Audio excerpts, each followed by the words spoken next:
You're living inside a prison you can't see. Right now, your brain is lying to you. It's deleting 99% of reality before you notice. What if everything you believe is a filtered illusion?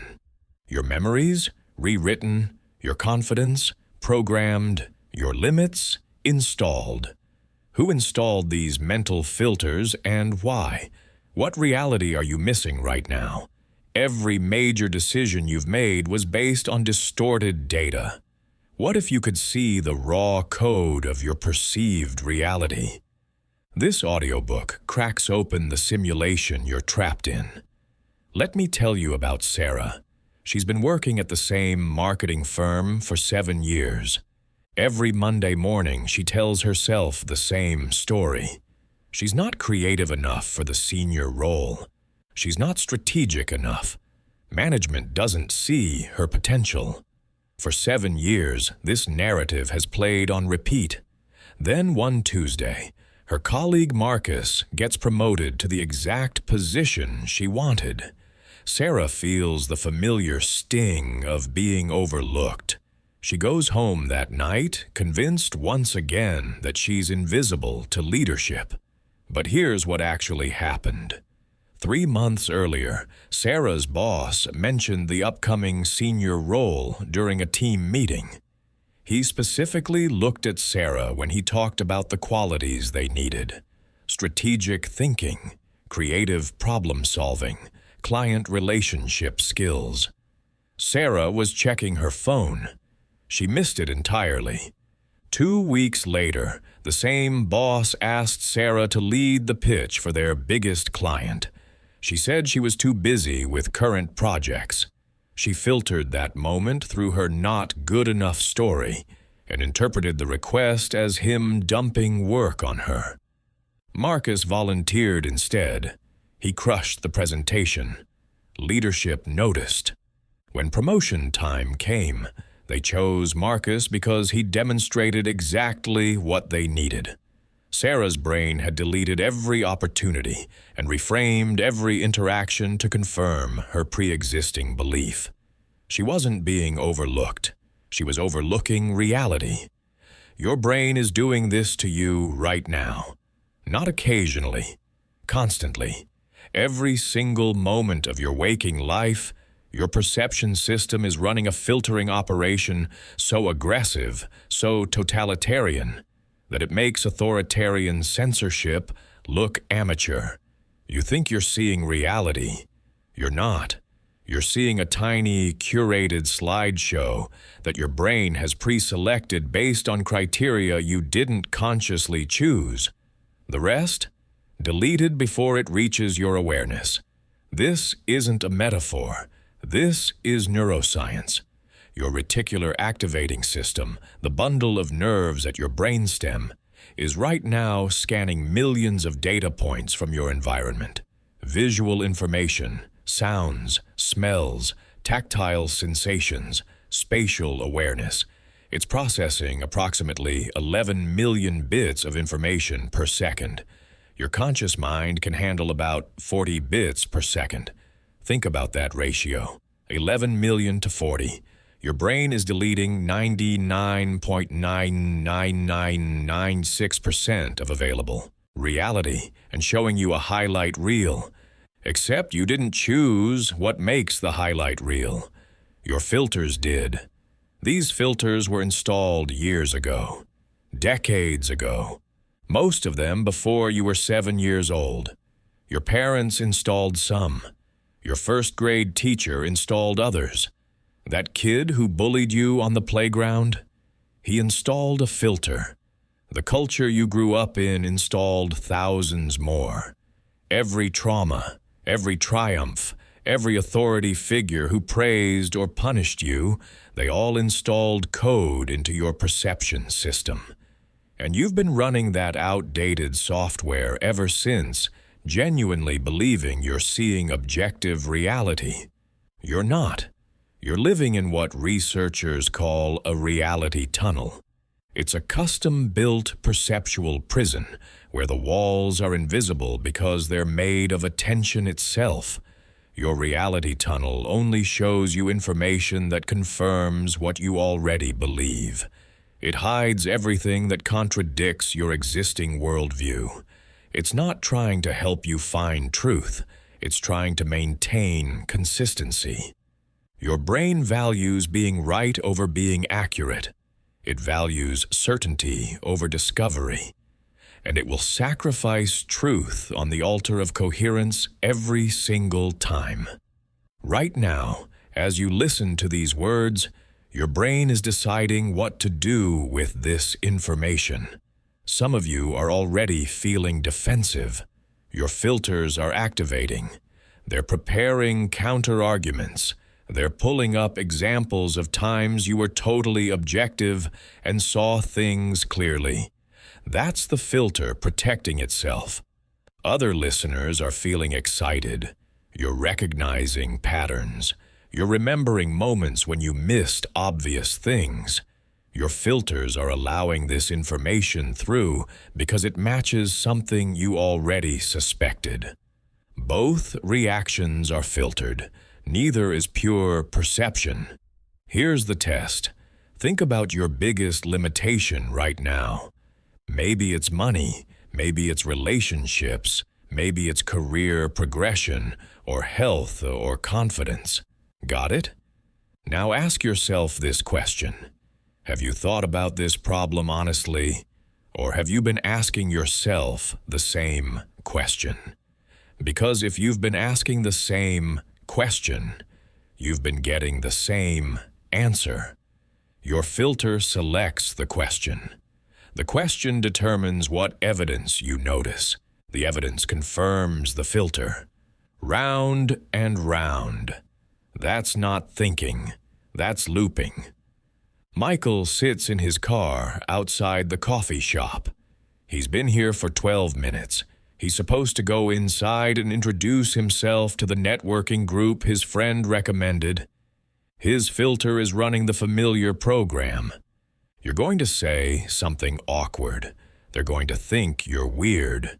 You don't belong with successful people. Nobody's going to want to talk to you. These thoughts feel true. They feel like accurate predictions based on past evidence. Michael has been to networking events before. They were uncomfortable. He did feel out of place. See? Evidence. But watch what his filter deleted. At the last networking event Michael attended, 3 different people approached him first. One of them, Jennifer, specifically said she appreciated his perspective on marketing automation. She asked for his contact information.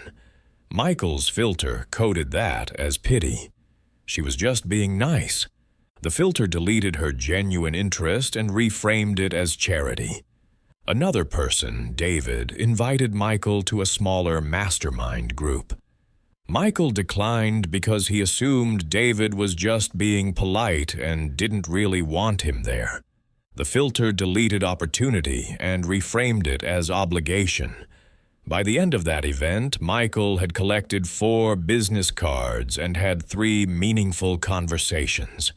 His filter summarized the entire experience as awkward and uncomfortable. That summary became the memory. The memory became evidence. The evidence reinforced the filter. So now Michael sits in his car, running a program that was written by his 8th grade self after a humiliating moment in the cafeteria. He's 34 years old. He owns a successful consulting business. He has friends who value him. And he's still running software from 1997. His brain is using a Pentium processor in an AI world. This is the Matrix effect. You're not experiencing reality. You're experiencing an outdated interpretation of reality, filtered through code that was written when you were a completely different person, facing completely different circumstances. The first step to escaping this prison is recognizing it exists. Most people never do. They die inside their reality tunnel, convinced until their last breath that they saw things clearly. They didn't. They saw their filters clearly. And every time reality contradicted their filters, they dismissed reality. They called it an exception, an outlier, a fluke, anything to avoid updating the code.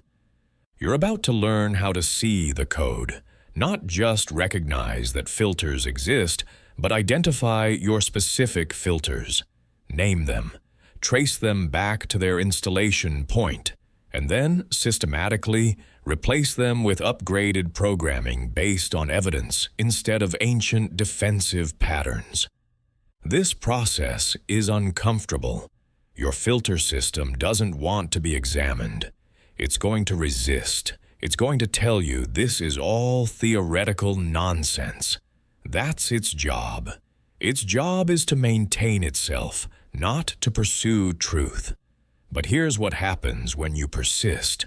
You start noticing opportunities that were always there, but invisible to your old filters.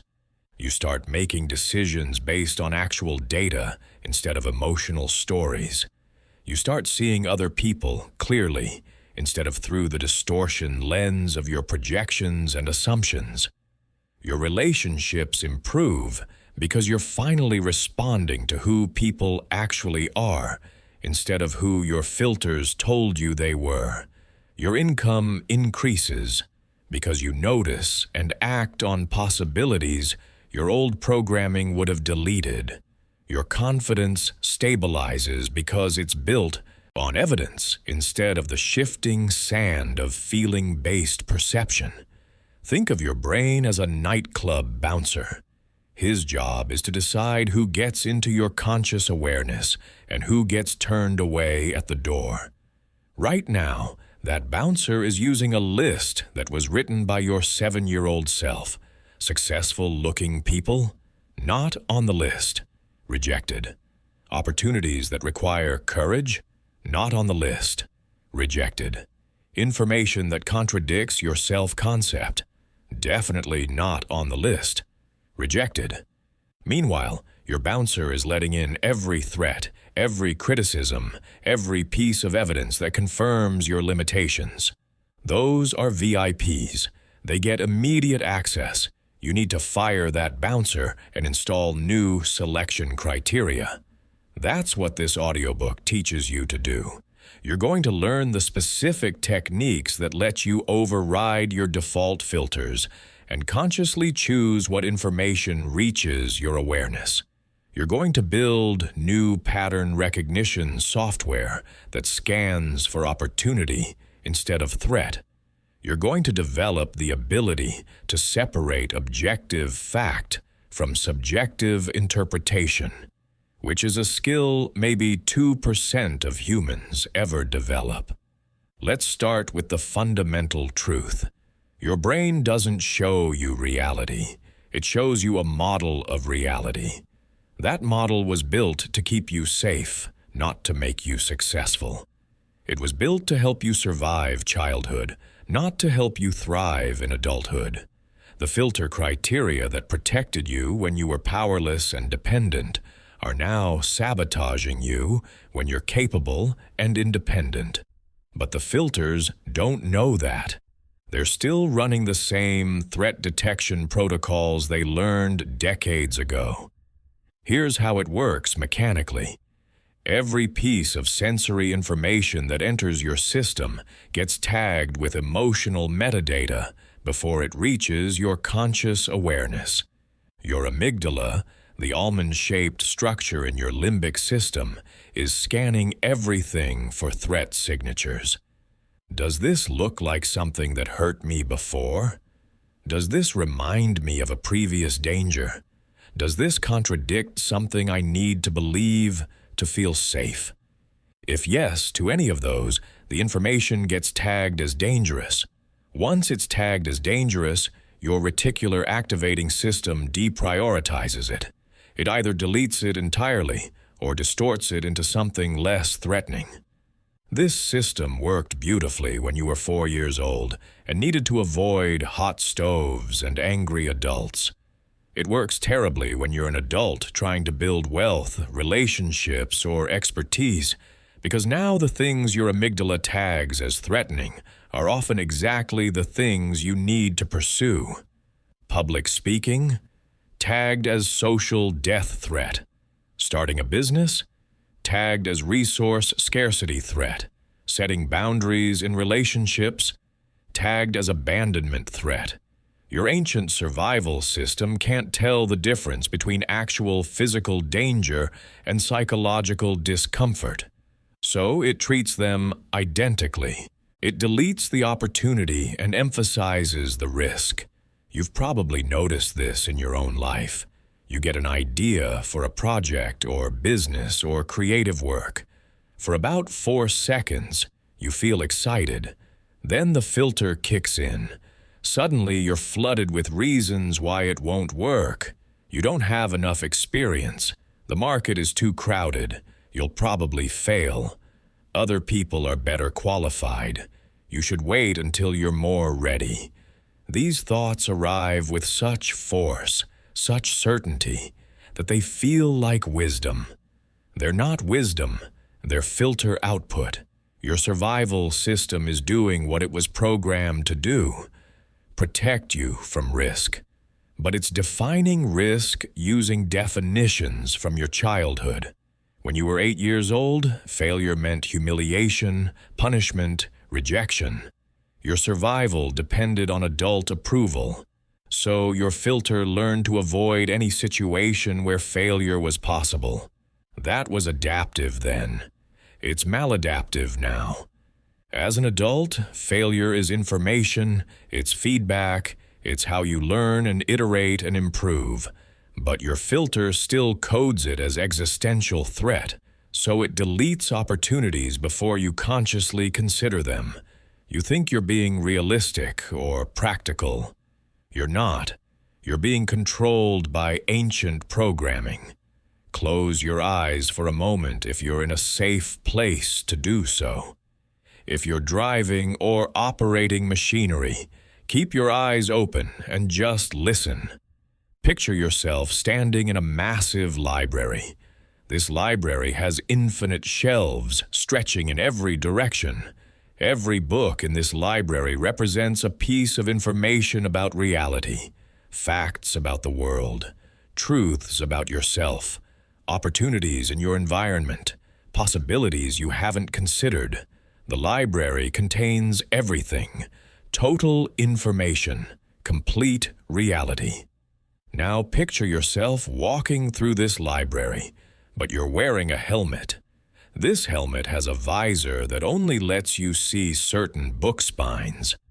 99% of the books are invisible to you. You can only see the tiny fraction that matches your filter settings.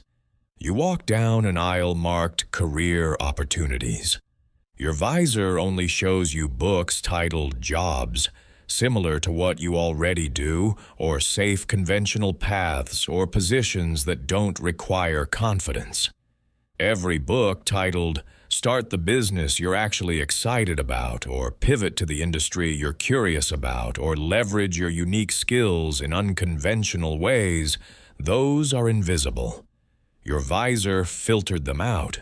You walk down an aisle marked Relationship Possibilities. Your visor only shows you books titled People Who Match Your Past Patterns, or Relationships That Feel Familiar, or Partners Who Won't Challenge You. Every book titled Healthy Person Who Would Actually Appreciate You, or Relationship Dynamic You've Never Tried, or Partner Who Brings Out Better Qualities, those are invisible, filtered out before you see them. You're standing in infinite possibility, and you can only see a tiny, pre-selected fraction. That's not a metaphor. That's literally how your perception works right now. You can open your eyes. The question is, who programmed your visor? Because you didn't. You didn't consciously choose what filters would govern your perception. They were installed by other people during your developmental years. Let's trace them back. Your first filter architect was your primary caregiver, usually a parent. Between birth and age 7, Your brain was in a state neuroscientists call high neuroplasticity. You were essentially in hypnosis, completely suggestible, recording everything. Your parents' beliefs about money became your default money filter. If they believed money was scarce and hard to earn, your brain installed a scarcity filter. From that point forward, your reticular activating system highlighted every piece of evidence, confirming money scarcity, and deleted evidence of abundance. If your parent believed emotions were dangerous or weak, your brain installed an emotional suppression filter. From then on, you filtered out your own feelings and the emotional needs of others. But it's more subtle than just their explicit beliefs. You also absorbed their unconscious patterns. Did your mother tense up when your father came home? Your brain installed a men are threats filter. Did your father dismiss your mother's opinions? Your brain installed a women aren't authoritative filter. You weren't consciously learning these things. Your mirror neurons were recording behavioral patterns and converting them into perceptual filters. By age 7, you had thousands of filters installed, and you had no idea they existed. You thought you were seeing reality. You were seeing your parents' reality, projected through you. Then you went to school. New filter architects.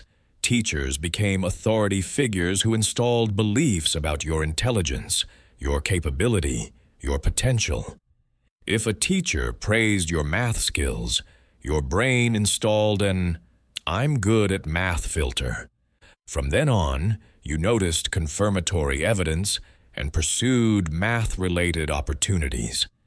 If a teacher struggled to explain reading in a way you understood and you fell behind, your brain installed an "I'm bad at reading" filter. From then on, you avoided books and filtered out evidence of your actual comprehension ability. Peers installed social filters. The popular kids taught you what traits were valuable and what traits were shameful. If you were rejected for being too talkative, you installed a filter that coded enthusiasm as socially dangerous. If you were mocked for being different, you installed a conformity filter that would govern your choices for decades. Then came your first romantic rejections. Massive filter installation events. When that person you liked in high school chose someone else, your brain didn't just record sadness. It installed a complex filtering system designed to prevent future rejections. Maybe it installed an "I'm not attractive" filter. From then on, you filtered out indicators of interest from potential partners and amplified indicators of disinterest. Maybe it installed a "vulnerability is dangerous" filter. From then on, you filtered emotional intimacy through a threat detection lens. These filters feel protective. They're not. They're outdated defense systems that are now blocking the exact experiences you want. Cultural conditioning installed another massive layer. Your culture taught you what success looks like, what happiness requires, what a good life contains. If you grew up in achievement culture, you installed filters that only recognize productivity as valuable. Rest gets filtered as laziness. Play gets filtered as wasted time. Relationships get filtered as distractions from advancement. If you grew up in collectivist culture, you installed filters that code individual desire as selfish. Your own needs get filtered out. Other people's expectations get amplified. Different culture, different filters, same effect. You stop seeing reality and start seeing a culturally approved interpretation of reality. And then there's trauma. Any experience your brain coded as overwhelming or threatening became a filter installation event. Maybe you were in a car accident. Your brain installed a hypervigilance filter for driving situations. Now you notice every possible danger on the road and filter out evidence of safety. Maybe you were betrayed by someone you trusted. Your brain installed a trust detection filter set to maximum sensitivity. Now you scan every relationship for betrayal signals and filter out genuine trustworthiness. Trauma-based filters are the stickiest because they're reinforced by survival instinct. Your amygdala marks them as critical safety protocols. Disabling them feels like removing armor in a battlefield. So now you're an adult. You're walking around with a perception system that's running code installed by your parents' unconscious patterns, your third-grade teacher's offhand comment, your high school rejection, your cultural programming, and your accumulated traumas. And you think you're seeing clearly. You think your beliefs are based on objective observation. They're not. They're based on filtered observation. And the filter was installed by people and circumstances that had nothing to do with your current reality or your actual potential. Here's the brutal part. Once a filter is installed, it becomes self-reinforcing. Your brain doesn't scan for truth, it scans for confirmation. There's a cognitive bias called confirmation bias, and it's running your life. Once you believe something, your reticular activating system prioritizes information that confirms that belief and deprioritizes information that contradicts it. This happens automatically, unconsciously. You're not deliberately ignoring contradictory evidence. Your brain is deleting it before it reaches your conscious awareness. Let me show you how totalitarian this system is. Let's say you believe you're not good at sales. That's your filter. Now you go into a sales conversation. Before you say a single word, your brain is already scanning the other person's face for signs of rejection. Micro-expressions that might indicate disinterest get amplified. You notice every slight hesitation, every moment they look away, every ambiguous response.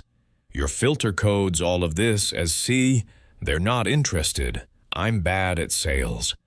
Meanwhile, your filter is deleting positive signals. They leaned forward when you explained your product. Deleted. They asked follow-up questions. Deleted.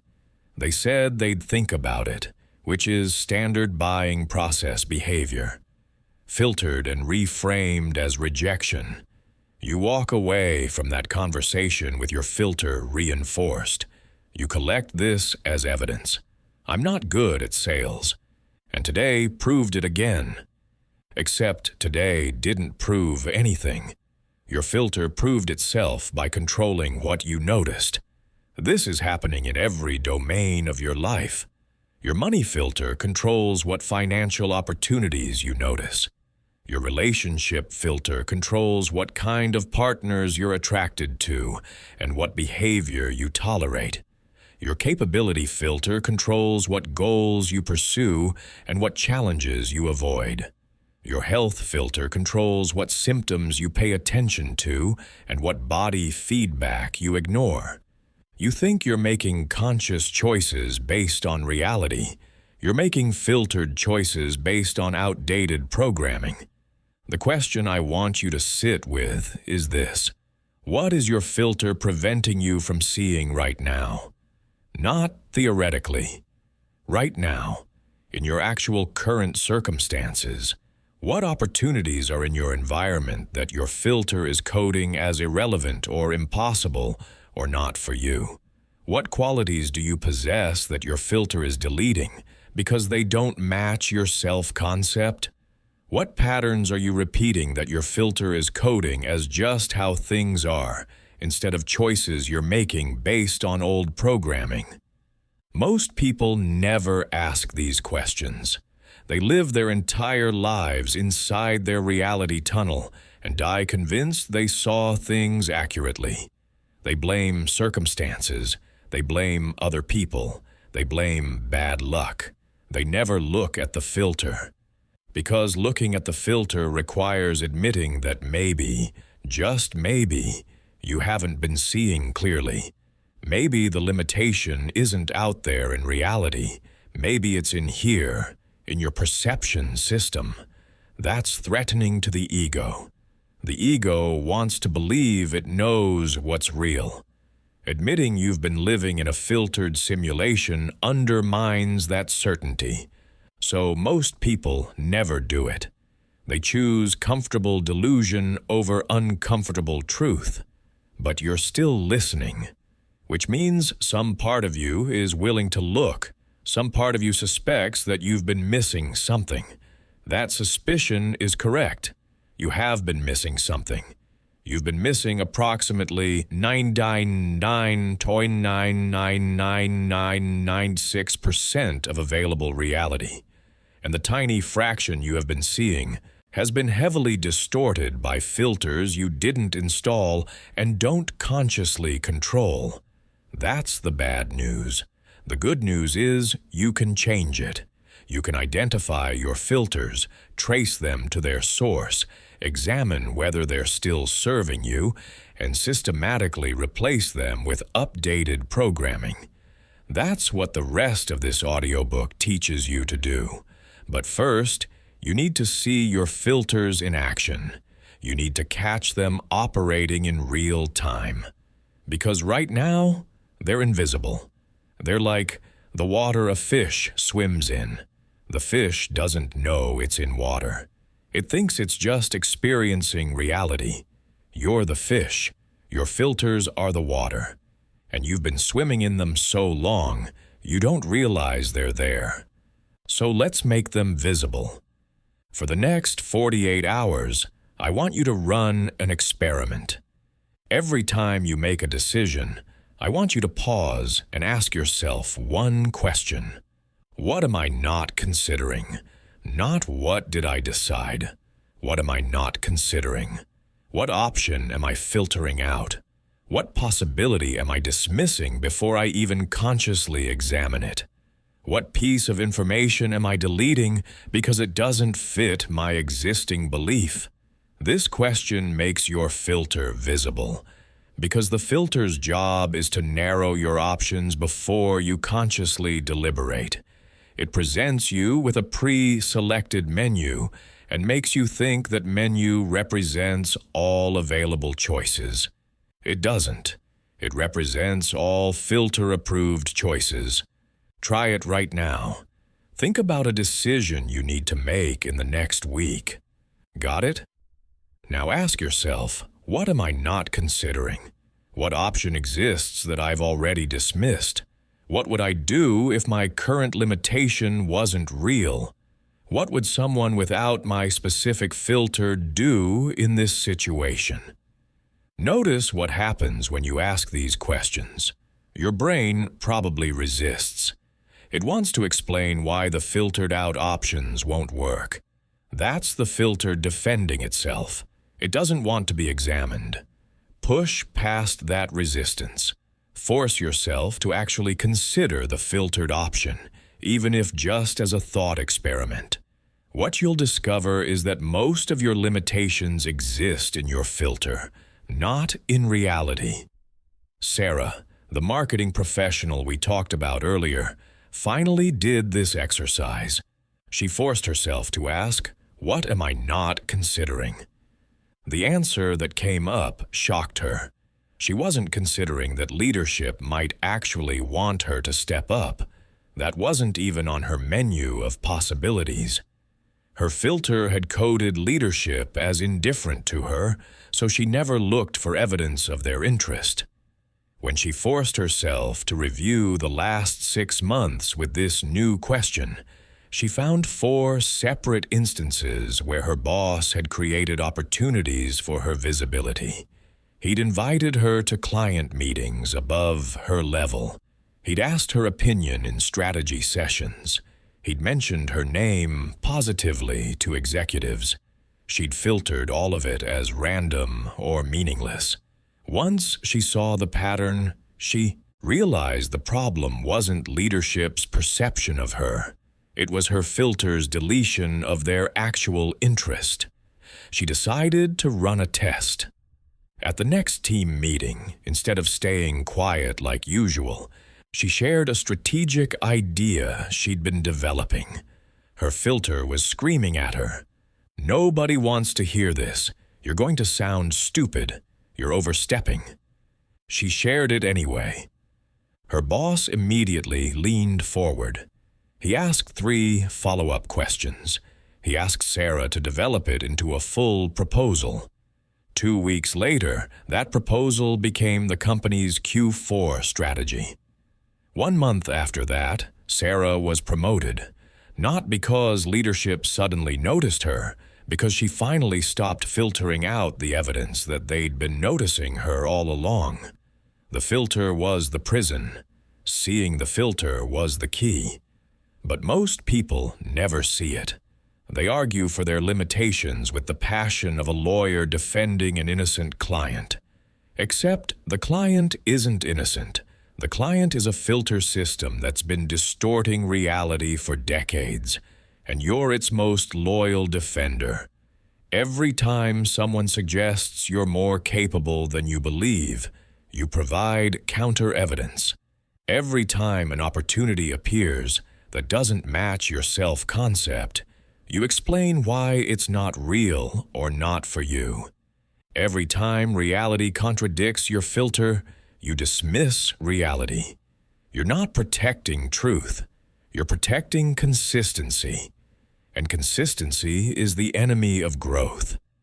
Think about the beliefs you hold about yourself. Right now, I'm not good with money. I'm not attractive. I'm not creative. I'm not leadership material. I'm not the kind of person who succeeds at that.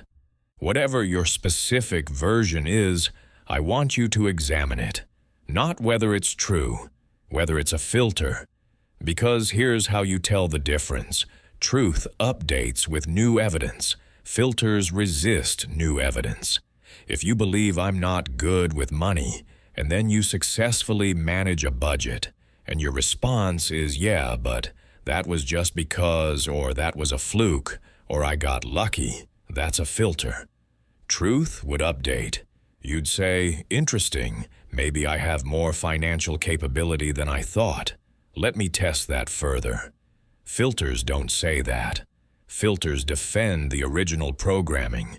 If you believe I'm not attractive, and then multiple people express interest in you, and your response is they must have low standards, or they're just being nice, or they don't really know me, that's a filter.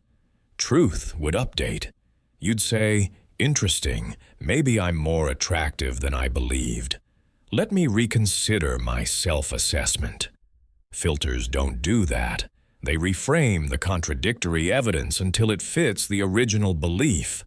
This is how you stay trapped.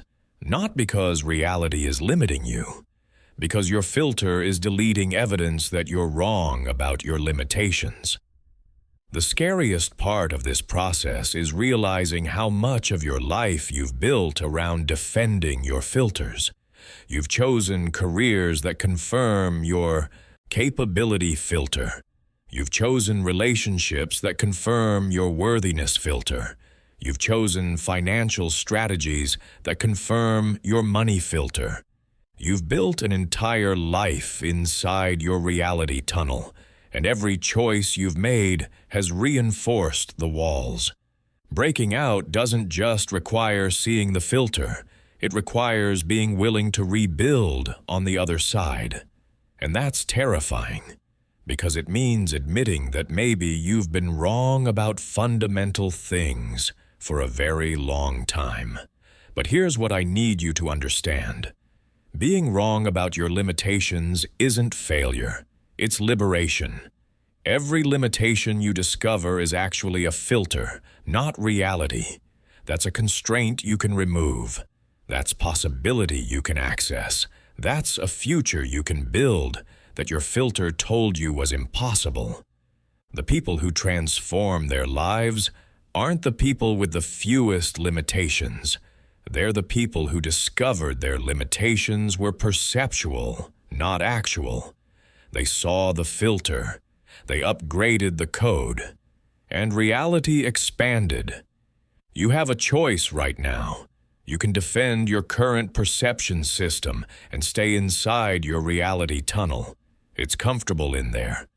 Predictable. You know all the rules. Your filter has been protecting you from uncertainty for decades. Or you can do what's uncomfortable. You can examine the filter. You can question whether what you've been seeing is actually what's there. You can test whether your limitations are real or installed.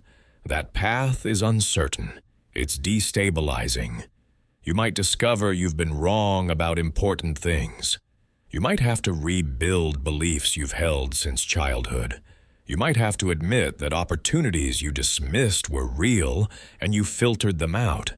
But that path is also the only one that leads to actual expansion. You cannot grow beyond your current results while maintaining your current perception system. The perception system is generating the results. If you want different results, you need different perception. And different perception requires seeing and updating your filters. There's no shortcut. There's no way to escape the reality tunnel while insisting the tunnel is reality. You have to see it first. Then you can leave. Let me give you a framework for identifying your specific filters. I call it the blind spot inventory. These are 7 diagnostic questions that reveal where your filters are most active. Get honest with yourself as you answer these. Your filter is going to try to give socially acceptable answers or answers that make you look good. Push past that. Nobody's listening except you. The point isn't to perform self-awareness. The point is to actually see what you've been filtering. Question 1. What do I consistently avoid that successful people in my field consistently pursue? Don't answer with, I don't know. You do know. You've noticed. What do people who have what you want do regularly that you find reasons not to do? That's a filter. It's coding that activity as dangerous or impossible or not for you. Write down your answer. Be specific. Question 2. What compliment do I regularly dismiss or deflect? When people tell you you're good at something and your immediate response is no, I'm not, or oh, that was nothing or anyone could do that, you're watching a filter in action. The filter is deleting evidence that contradicts your self-concept. What specific compliment keeps appearing that you keep rejecting? Write it down. Question 3. What opportunity have I been offered multiple times that I always find a reason to decline? This one's revealing because repeated offers mean other people see something your filter is hiding from you. They see capability or potential or fit that you're filtering out. What keeps getting offered that you keep refusing? Be honest. Question 4. What do I believe about myself that I've never actually tested? This is where most people discover their filters are running on zero evidence. You believe you're bad at public speaking, but you've never actually practiced and measured improvement. You believe you can't build a business, but you've never systematically tried. You believe you're not creative, but you've never committed to a creative practice. What belief are you operating from that's actually untested assumption? Write it down. Question 5. What pattern do other people point out in my behavior that I don't see? Your filter hides your patterns from you because acknowledging them would require change.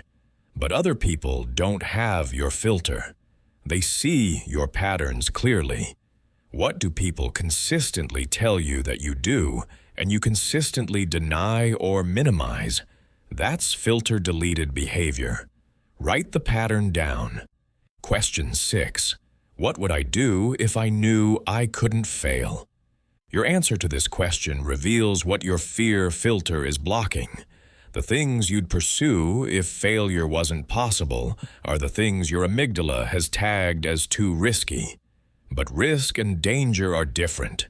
Your filter can't tell the difference. What did you just think of? That's what your filter is protecting you from, and it's probably exactly what you need to pursue. Question 7. What do I judge harshly in other people? This one exposes your shadow filters. The qualities you criticize most intensely in others are usually qualities you've repressed in yourself. If you judge people for being too ambitious, you probably have a suppressed ambition filter. If you judge people for being too emotional, you probably have a suppressed emotion filter. What triggers your judgment? That's your filter showing you what it's hiding. Write it down. Now look at your 7 answers. These are your active filters. These are the specific perception distortions that are controlling your decisions, limiting your opportunities, and keeping you inside your reality tunnel. Most people never identify these with this level of specificity. They just vaguely sense that something's off or that they're stuck. You now have a map. You can see exactly where your perception system is deleting reality. The next step is tracing each filter back to its installation point, because once you see where a filter came from, it loses its power. When you realize you're not good with money because your dad said money doesn't grow on trees when you were 9, and you've been running that programming for 25 years, the filter suddenly looks ridiculous.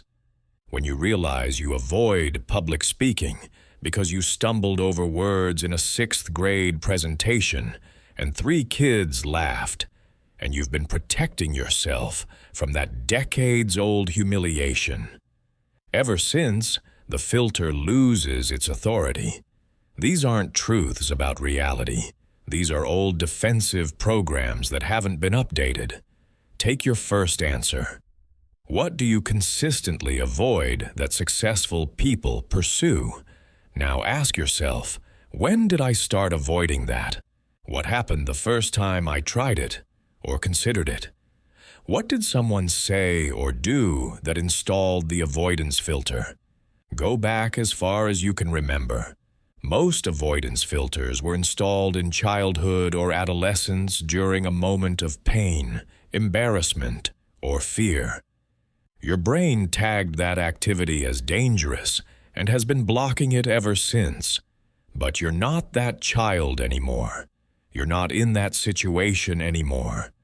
The danger was contextual and temporary. The filter is permanent until you remove it.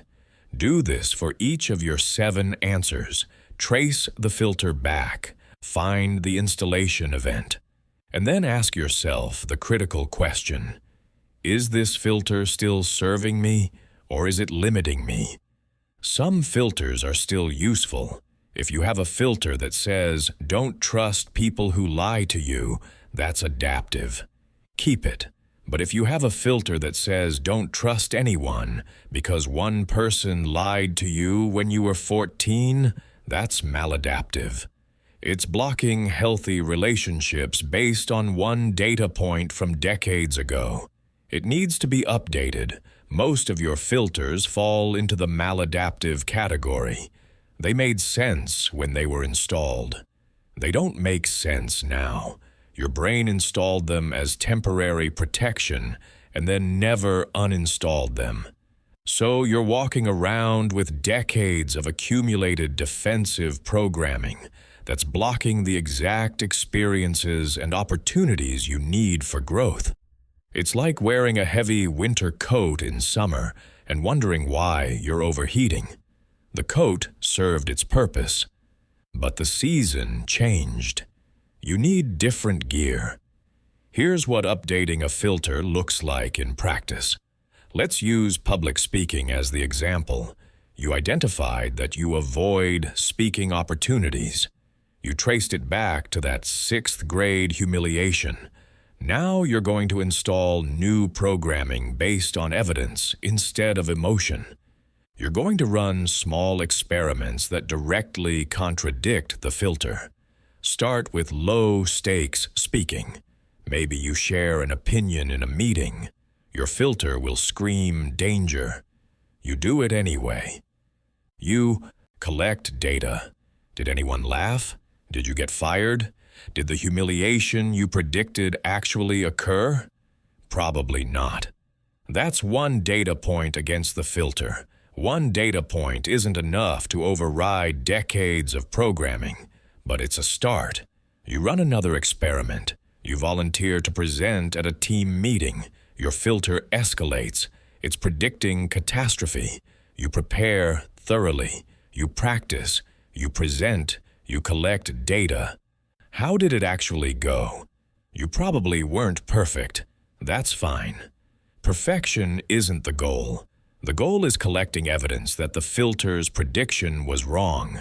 Maybe you were nervous, but you got through it. Maybe people asked questions, which means they were engaged. Maybe someone said, "Nice job," afterward. That's more evidence against the filter. You keep running experiments, each one slightly more challenging. A presentation to a larger group, a webinar, a podcast interview, a conference talk.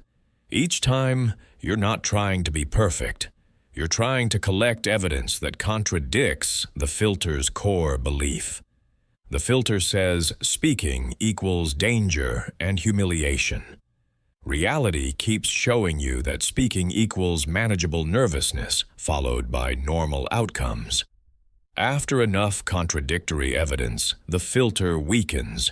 Your brain starts to update its programming. It recategorizes public speaking from danger to challenge.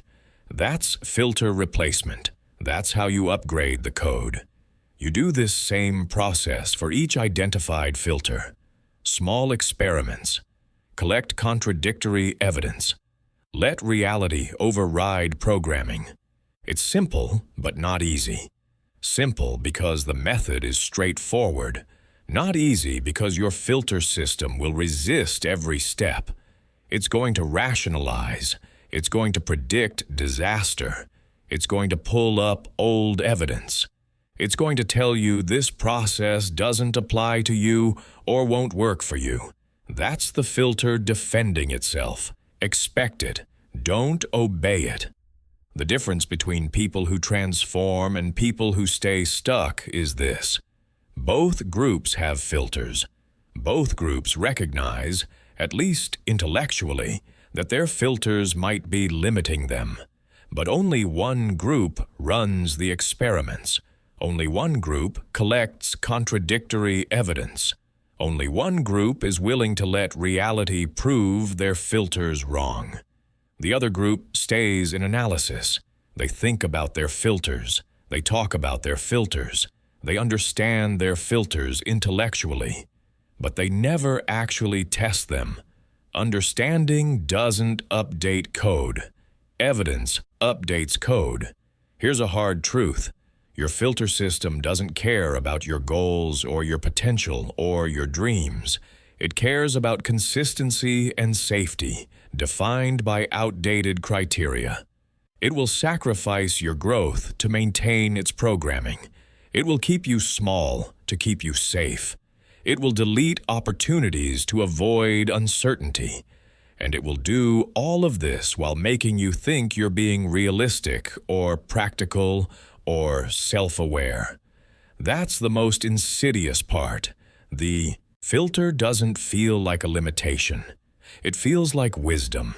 It feels like you're seeing clearly. You're not. You're seeing through a lens installed by your childhood self, and that lens is blocking your adult potential. The only way out is through contradictory evidence. You have to prove the filter wrong with reality, and the only way to do that is action. Specific, repeated, progressively challenging action, that directly contradicts the filter's predictions. If your filter says people will reject you, you have to put yourself in rejection possible situations and collect data on what actually happens. If your filter says you'll fail at business, you have to start a small business and collect data on what actually occurs. If your filter says you're not creative, you have to create things and collect data on the results. No amount of thinking updates a filter. Only evidence does, and you can't collect evidence from inside your comfort zone. This brings us to the reticular activating system, the physical mechanism that enforces your filters. Your RAS is a bundle of neurons at your brainstem that controls what information reaches your conscious awareness. Think of it as a search algorithm. It scans your environment for matches to your programmed criteria. If you've programmed it to scan for danger, it finds danger. If you've programmed it to scan for scarcity, it finds scarcity. If you've programmed it to scan for evidence that you're not good enough, it finds that evidence constantly. It's not biased toward negativity by nature. It's biased toward whatever you've programmed it to find. Here's the powerful part. You can reprogram it, not by thinking different thoughts or repeating affirmations, though those can help at the margins.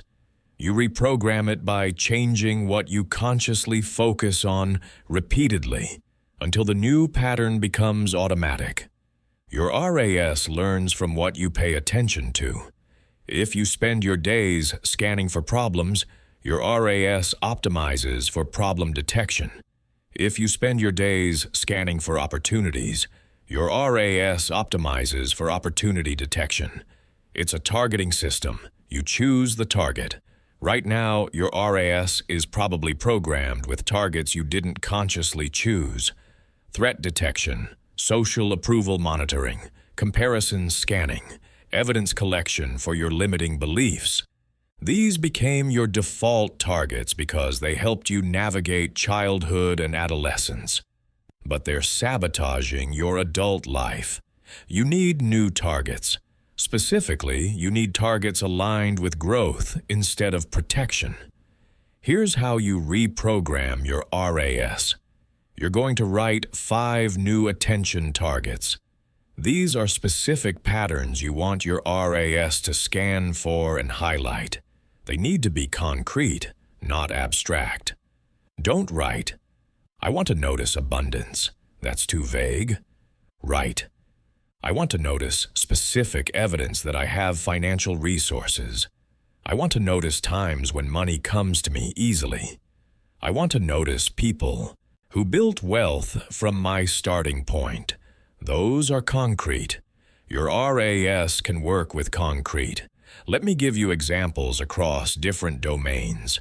If you're reprogramming a relationship filter, you might write, "I want to notice people who treat me with respect.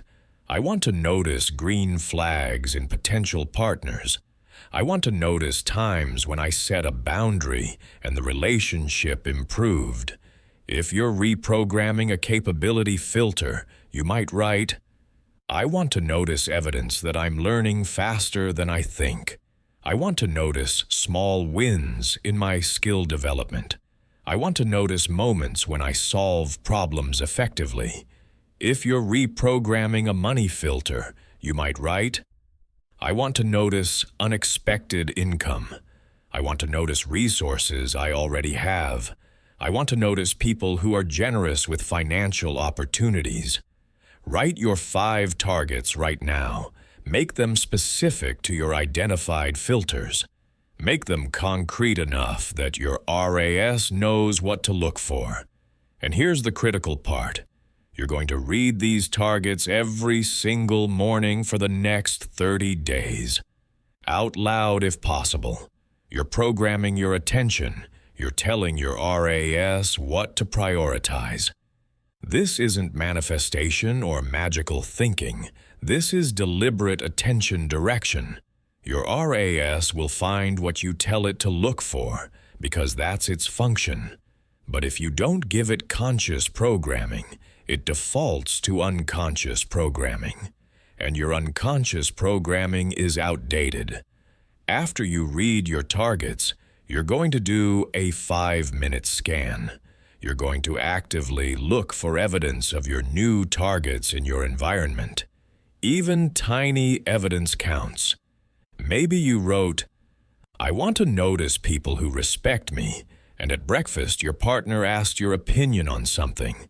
That's evidence. Mark it. Maybe you wrote, "I want to notice financial resources," and you remembered you have a skill people pay for. That's evidence. Mark it. The marking is important. You're training your RAS to weight these patterns as significant. Over time, it will start highlighting them automatically. Most people resist this exercise because it feels artificial. Of course it feels artificial. You're installing new programming. Installing anything new feels artificial at first. Learning to drive felt artificial. Using a computer felt artificial. Speaking a new language felt artificial. Then it became automatic. Same principle here. You're learning to drive your attention instead of letting childhood programming drive it for you. It feels weird at first. It becomes natural with practice. Within 2 weeks of consistent practice, you'll notice something shift. You'll start seeing opportunities and evidence you swear weren't there before. But they were there. Your old RAS programming was deleting them. Your new programming is highlighting them. This is where people often have a breakthrough moment. They realize how much they've been missing. How many opportunities their old filter was blocking. How much evidence of their capability existed that they were filtering out. That realization is both exciting and painful. Exciting because you see new possibilities. Painful because you realize how much time you spent inside unnecessary limitations. Let me walk you through exactly how to practice this reprogramming daily. Morning, before you check your phone or consume any external information, you're going to sit with your 5 attention targets. Read the first one slowly. I want to notice specific evidence that I have financial resources. Now, close your eyes and recall yesterday. Scan through the day, specifically looking for evidence you might have missed. Did you have food? That's a resource. Did you have shelter? That's a resource. Did someone offer to buy you coffee? That's evidence of resource availability in your environment. Did you think of a way to solve a problem? That's an internal resource. Your filter probably deleted these in real time yesterday because they seemed too small or obvious. But your RAS learns from what you consciously acknowledge as significant. So, acknowledge them now. Say them out loud. Yesterday, I had food, shelter, clean water, and someone offered to pay for my lunch. These are financial resources I actually had. This practice seems absurdly simple. That's why most people skip it. And that's why most people's RAS never updates. Move to your second target. I want to notice people who treat me with respect. Scan yesterday again. Did anyone listen when you spoke? That's respect. Did anyone thank you? That's respect. Did anyone ask your opinion? That's respect. Did anyone accommodate your preferences? That's respect. Your filter probably coded these as basic politeness or neutral interactions, but your RAS needs you to recode them as evidence of respect. Say them out loud. Yesterday, Maria listened to my entire idea without interrupting. James thanked me for the help. My partner asked what I wanted for dinner. These are respect signals I actually received. You're teaching your RAS what to weight as important. Do this for all 5 targets, 10 minutes total, every single morning for 30 days minimum. By day 10, you'll start noticing these patterns in real time instead of only in retrospect. By day 20, your RAS will start highlighting them automatically before you even consciously look for them. By day 30, your default perception will have shifted. You'll be someone who naturally notices financial resources, respects signals, learning progress, opportunities.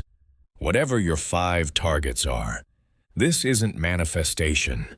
This is attention training. And attention training changes what reality you experience because it changes what portion of available reality reaches your conscious awareness. Let me show you what happens when someone commits to this fully. David runs a small consulting business.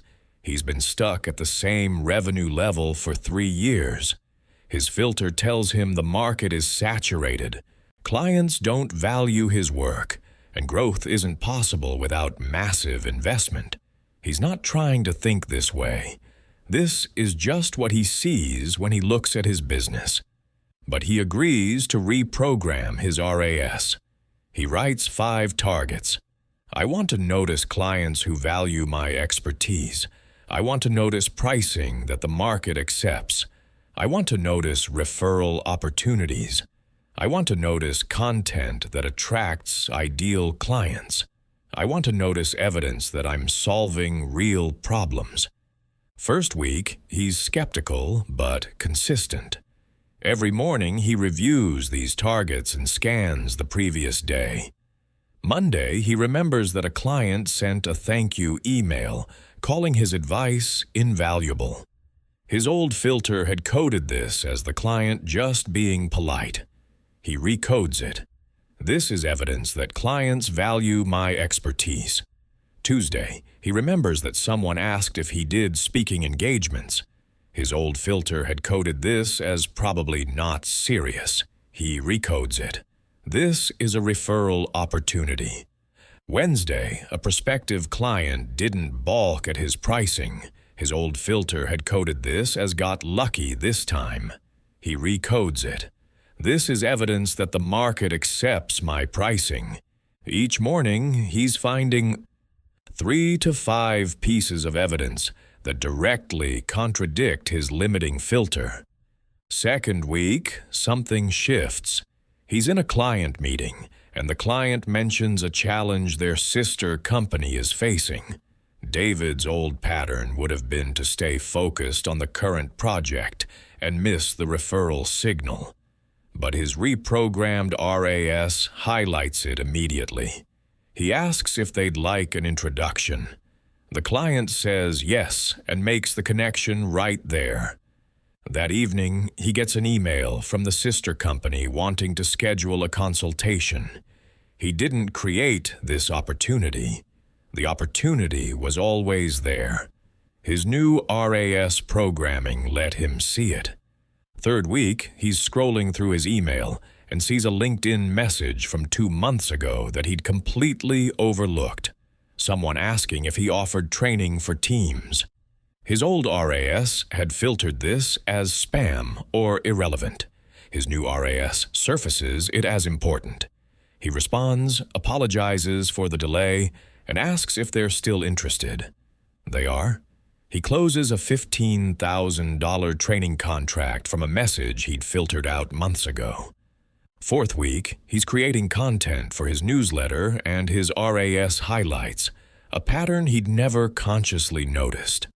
3 of his best clients came from a specific type of article he writes. His old filter had never connected these dots. He decides to write more of that type of content. Over the next 2 months, those articles bring in 4 new ideal clients. By day 90, David's revenue is up 38%. He didn't learn new skills. He didn't change his service offerings. He didn't lower his prices or increase his marketing spend. He just reprogrammed his RAS to notice what was always there. Clients who valued him, referral opportunities, pricing acceptance, content that worked, problem-solving evidence, all of it existed before. His filter was deleting it. His updated RAS started highlighting it. That's the only thing that changed, and it changed everything. This is what's available to you when you actually do the practice. Not when you understand the concept, not when you think it's interesting. When you do the practice, every single morning, for at least 90 days. Most people won't. They'll do it for 3 days, not see immediate dramatic results, and quit. Your filter loves when you quit. It gets to stay in control. The people who transform are the people who keep doing the boring, repetitive practice even when it feels like nothing's happening. Because the change is happening at a level below conscious awareness. Your RAS is learning, your neural patterns are shifting, your default perception is updating. You just can't see it yet. Trust the process, do the reps. The results will appear. Don't dwell on the time lost. You can't recover it. You can only optimize from here forward. And from here forward, you have upgraded perception. You're seeing more of reality. You're noticing patterns that serve your growth instead of patterns that confirm your limitations. That advantage compounds. The more you see, the more opportunities you can act on. The more opportunities you act on, the more evidence you collect. The more evidence you collect, the more your filters update. Upward spiral. But there's a trap you need to avoid. Your old filter system is going to try to recapture you, especially when you face a setback or challenge. Setbacks are filter reactivation events. Your old programming will surge back and try to reinterpret the setback as evidence that it was right all along. See? I told you this wouldn't work. You're not cut out for this. You should go back to the safe path. That voice is going to be loud and convincing. You need to recognize it as the old filter trying to survive. When you face a setback, and you will, run this protocol. First, separate fact from interpretation. What actually happened? Not what it means about you or your future. Just the observable facts. You launched a product and it didn't sell. That's a fact. You tried a new approach and it didn't work. That's a fact. Now notice what your filter wants to add, and therefore I'm a failure, and therefore this was a stupid idea, and therefore I should quit. Those aren't facts. Those are filter interpretations designed to get you back inside the reality tunnel, where it's safe and predictable. Reject the interpretation. Keep only the fact. Second, ask what this setback is teaching you, not what it's confirming about your limitations, what it's teaching you about the process. Every failure contains information. Most people never extract it because they're too busy confirming their filter. You launched a product that didn't sell. What does that teach you? Maybe your messaging was unclear. Maybe your audience wasn't ready. Maybe your pricing was off. Maybe your distribution channel was wrong. Those are all actionable insights. They tell you what to adjust for the next iteration. But you can only see them if you refuse to let your filter turn the setback into identity confirmation. Third, run a micro-experiment immediately. Don't let the setback sit. Don't retreat and ruminate. Run another small test within 48 hours. It doesn't have to be big. It just has to move you forward. You launched a product that didn't sell. Okay? Message 5 people and ask specifically why they didn't buy. That's a micro-experiment. You're collecting data instead of confirming limitations. That momentum is critical. It prevents your old filter from re-establishing dominance. The people who quit after setbacks aren't weak. They're filter-controlled. Their old programming uses the setback as evidence and pulls them back into the reality tunnel. The people who break through aren't more talented or more resilient. They're more aware of the filter's tactics. They see the reactivation attempt. They consciously reject it. They keep collecting evidence. And eventually, the new programming becomes stronger than the old programming. That's when transformation becomes permanent. But let's be specific about how to make this permanent. Because knowing intellectually that filters exist is useless if you can't sustain new programming. When life gets difficult, you need a relapse prevention protocol. This is the system that keeps your upgraded perception active when your old filter tries to recapture you. And it will try, especially around day 21, day 40, and day 63. These are the common relapse points where people drift back into old patterns.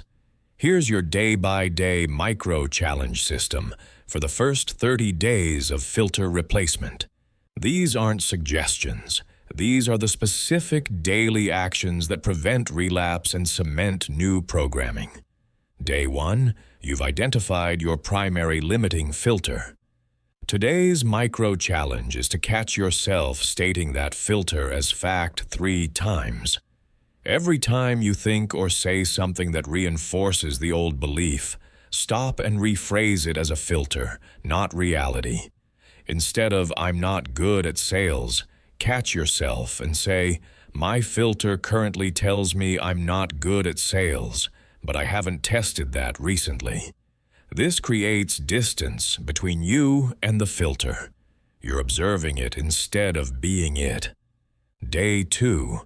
Find one piece of contradictory evidence from your past that your filter has been hiding. Dig through your memory specifically looking for a time when the filter's prediction was wrong. Maybe you actually did close a sale. Maybe someone did express interest in your offering. Maybe you did handle a sales conversation better than expected.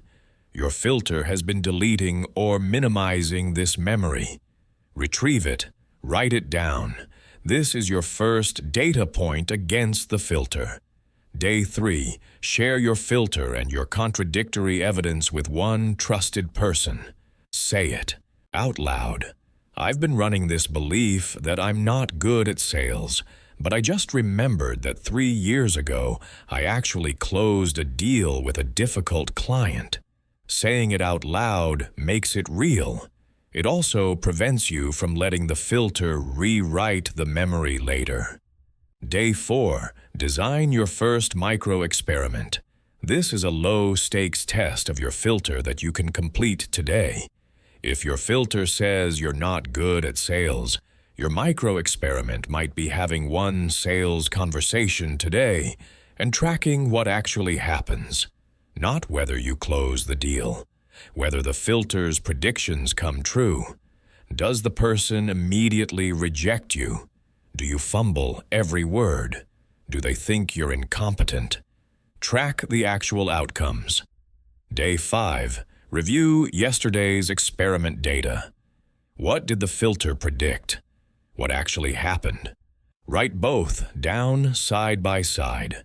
Your filter predicted total rejection and humiliation. What actually happened? They listened to your pitch, asked 2 clarifying questions, and said they'd think about it. That's not rejection. That's a normal sales interaction. The filter lied. Document it. Day 6, increase the difficulty slightly. Run a second micro-experiment that's 10% harder than the first. Maybe you reach out to 2 potential clients instead of 1. Maybe you present to a slightly bigger decision maker. Small escalation. Track outcomes again. Day 7. Review your week. You've caught your filter 3 times, found contradictory evidence from your past, shared it with someone, run 2 experiments, and collected outcome data. Your filter is already weaker than it was 7 days ago. Most people never make it to day 7 because they skip days or half-do the practices. You're not most people. You're doing the actual work. Day 8, identify your filter's favorite defensive tactic. When you started challenging it this week, how did it fight back? Did it tell you the experiments didn't count? Did it explain away the positive outcomes?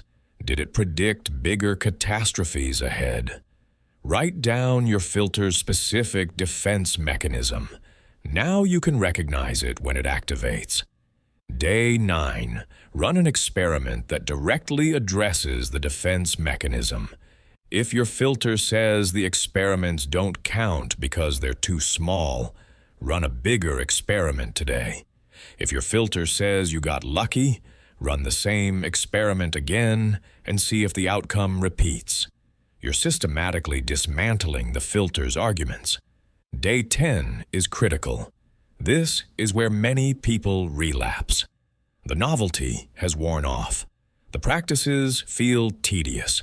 Your filter is whispering that this isn't working. You should just accept your limitation.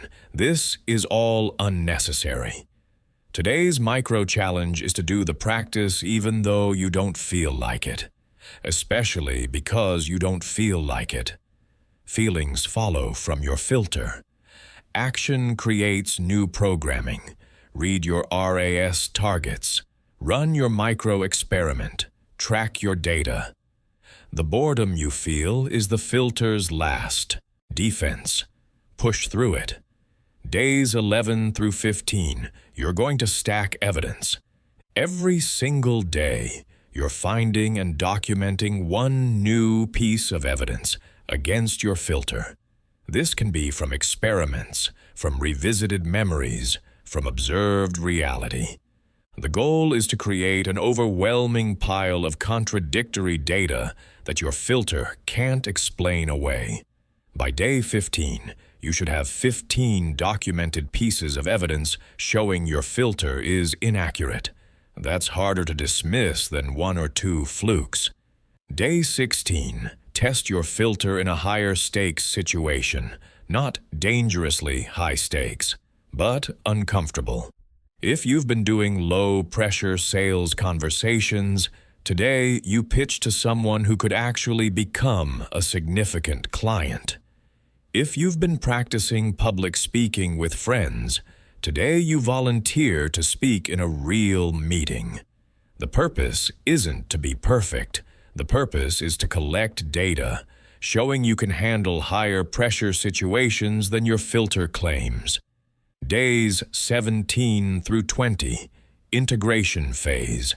You're not adding new practices, you're deepening existing ones. Spend extra time each morning with your RAS targets.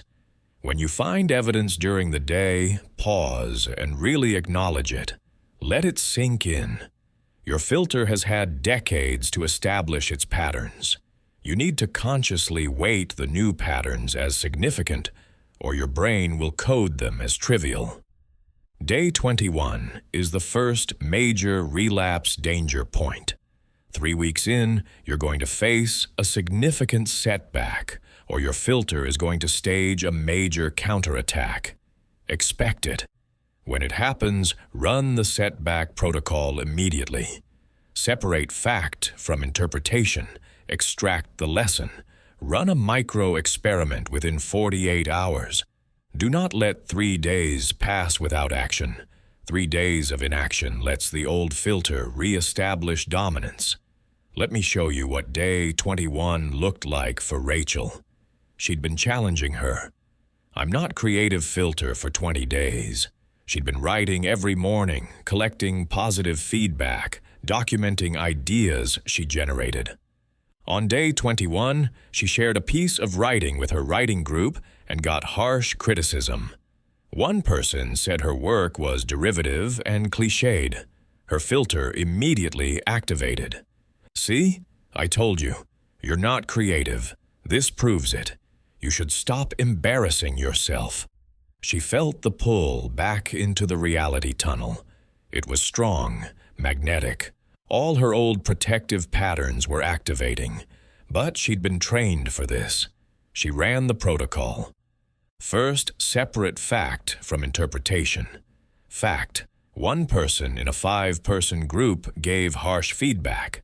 4 other people's responses were neutral to positive. Interpretation, her filter was trying to install, "You're not creative, and everyone sees it." She rejected the interpretation. Second, extract the lesson. What did the harsh feedback actually say? The person thought her metaphors were overused in contemporary writing. That's actionable feedback about craft, not a verdict on inherent creativity. Third, run a micro-experiment. Within 24 hours, she revised the piece with fresh metaphors and shared it with one of the people who'd responded positively. They said the revision was significantly stronger. That cycle, setback to protocol, to experiment to data, took 48 hours. If she'd let it sit, if she'd retreated into rumination, the filter would have won. She'd have stopped writing. She'd have collected the criticism as proof of her limitation. Instead, she used it as information. By day 30, she'd completed a short story she was genuinely proud of and submitted it to a literary journal. The filter that said she wasn't creative was gone. Not because she convinced herself she was creative, because she'd collected overwhelming evidence that the filter was lying. Days 22 through 30, you're solidifying. You're continuing all practices, but also adding reflection. Each evening, ask yourself, what would my old filter have me believe about today? Then ask, what does the actual evidence show? This dual perspective practice helps you see how dramatically your old filter would have distorted your perception. You start to trust evidence over feeling. You start to recognize the filter's voice as unreliable narration. Day 31 begins month 2. This is where you expand to a second filter. You're not abandoning the first. You're maintaining it with lighter touch while actively challenging a new limitation. The practices repeat. Identify filter. Find contradictory evidence. Design experiments. Collect data. Stack evidence. The difference is you now have proof that this process works because you've already collapsed one filter. That proof makes the second filter easier to dismantle. But here's what you need to watch for in month 2. Your first filter might try to come back, especially if you face a challenge in that domain. You need to maintain a weekly check-in with your updated programming. Every Sunday, review your RAS targets for Filter 1. Scan the week for evidence. Make sure you're still noticing what you trained yourself to notice. This is relapse prevention. Your old neural pathways are still there. They're just weaker. If you stop actively using the new pathways, the old ones can reactivate. Weekly maintenance keeps the new pathways dominant. Around day 40, you'll hit the second major relapse risk. This is when the practices start to feel routine and you're tempted to coast. Your filter recognizes that you've let your guard down. It will try to sneak back in disguised as realism or practicality.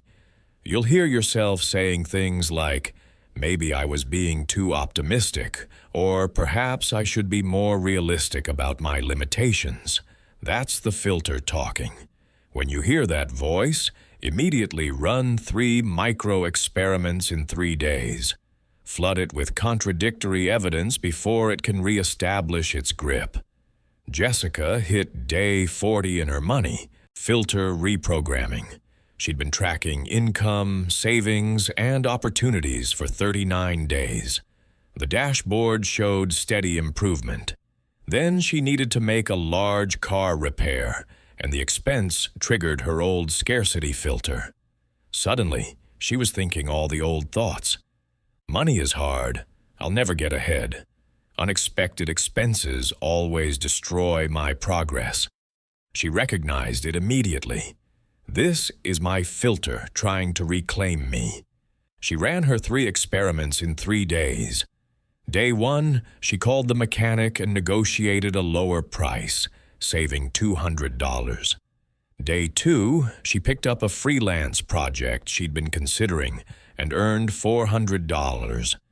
Day 3, she reviewed her dashboard and saw that even with the car repair, she was still ahead of where she was on day 1. The evidence drowned the filter's comeback attempt. By day 43, the scarcity filter was weak again. Day 63 is the third major relapse point. You're 2 months in. You've seen real progress. And then something bigger goes wrong. A relationship ends. A project fails. A health issue emerges. Your filter will try to use this as proof that your upgraded perception was naive or delusional. You need to be ready. When the day 63 crisis hits, and it will hit in some form, you're going to treat it as the final exam. This is where you prove to yourself that your new perception can handle real adversity. The protocol for major crises is expanded. First, give yourself 12 hours to feel whatever you feel. No toxic positivity. No spiritual bypassing. If you're sad, be sad. If you're angry, be angry. Your emotions are information. Feel them fully. Second, after 12 hours, run the fact interpretation separation with extra rigor. What are the pure facts of what happened? Write them down as if you're documenting for a court case. Third, identify what filter interpretation is trying to attach itself. Write that down separately. Fourth, generate 3 alternative interpretations that fit the same facts. Fifth, ask what actions each interpretation would suggest. Sixth, choose the interpretation that suggests the most empowering action while still being grounded in reality. Seventh, take that action within 72 hours. Mark's day 63 crisis was getting laid off. He'd been working on his "I'm not valuable in the job market" filter for 2 months. He'd been collecting evidence of his skills, getting positive feedback, documenting his contributions. Then his company had layoffs, and he was included. His old filter roared back. "See, you're not valuable. They chose to keep other people and let you go. You were right to doubt yourself. This proves you're expendable." He felt the pull of that narrative. It was seductive because it was familiar, and it explained the pain in a way that fit his old identity. But he ran the expanded protocol. 12 hours of feeling. He was angry and scared and sad. He let himself feel it without judgment. Then he separated fact from interpretation. Fact: his company had layoffs affecting 15% of staff across multiple departments. He was one of 70 people let go. Fact: his performance reviews had been positive. Fact: his manager had called the decision difficult and said it was based on departmental restructuring, not performance. Those were the facts. The filter's interpretation was, "You're not valuable, and this proves it." He wrote that down. Then he forced himself to generate alternatives. Alternative 1, the company made financial decisions based on budget constraints unrelated to individual value. Alternative 2, this frees me to pursue opportunities more aligned with my skills. Alternative 3, I now have proof I can succeed in a corporate environment and can use that to move to something better. He looked at what actions each interpretation suggested. The filter interpretation suggested withdraw, doubt yourself, lower your expectations, take whatever job you can find out of desperation. The alternative interpretations suggested update your resume with your documented achievements, reach out to your network, apply for positions that actually excite you, negotiate for what you're worth. He chose alternative 2 and 3 because they fit the facts and suggested empowering action. Within 72 hours, He'd updated his resume, reached out to 5 contacts, and applied for 3 positions that were actually upgrades from his previous role. 3 weeks later, he had 2 offers. Both paid more than his previous job. He chose the one that better fit his skills and values. The layoff that his filter tried to use as proof of his lack of value became proof of his actual value, but only because he refused to let the filter interpret the event. He controlled the interpretation. He chose the meaning. He took action based on evidence instead of based on fear. That's what upgraded perception looks like under real pressure. By day 90, you should have navigated all 3 major relapse points and collapsed at least 2 significant filters. You're not done. Filter work is ongoing, but you now have the methodology. You know how to identify filters. You know how to test them. You know how to prevent relapse. You know how to handle setbacks. You have proof from your own life that this works. That proof is everything. It means you can never fully retreat into unconscious filtering again. You've seen behind the curtain. You know the walls aren't real. And even if you drift back toward old patterns, you now have the tools to catch yourself and redirect. Let's talk about memory, because this is where your filter does some of its most destructive work. You think your memories are accurate records of past events. They're not. They're heavily edited narratives designed to maintain filter consistency.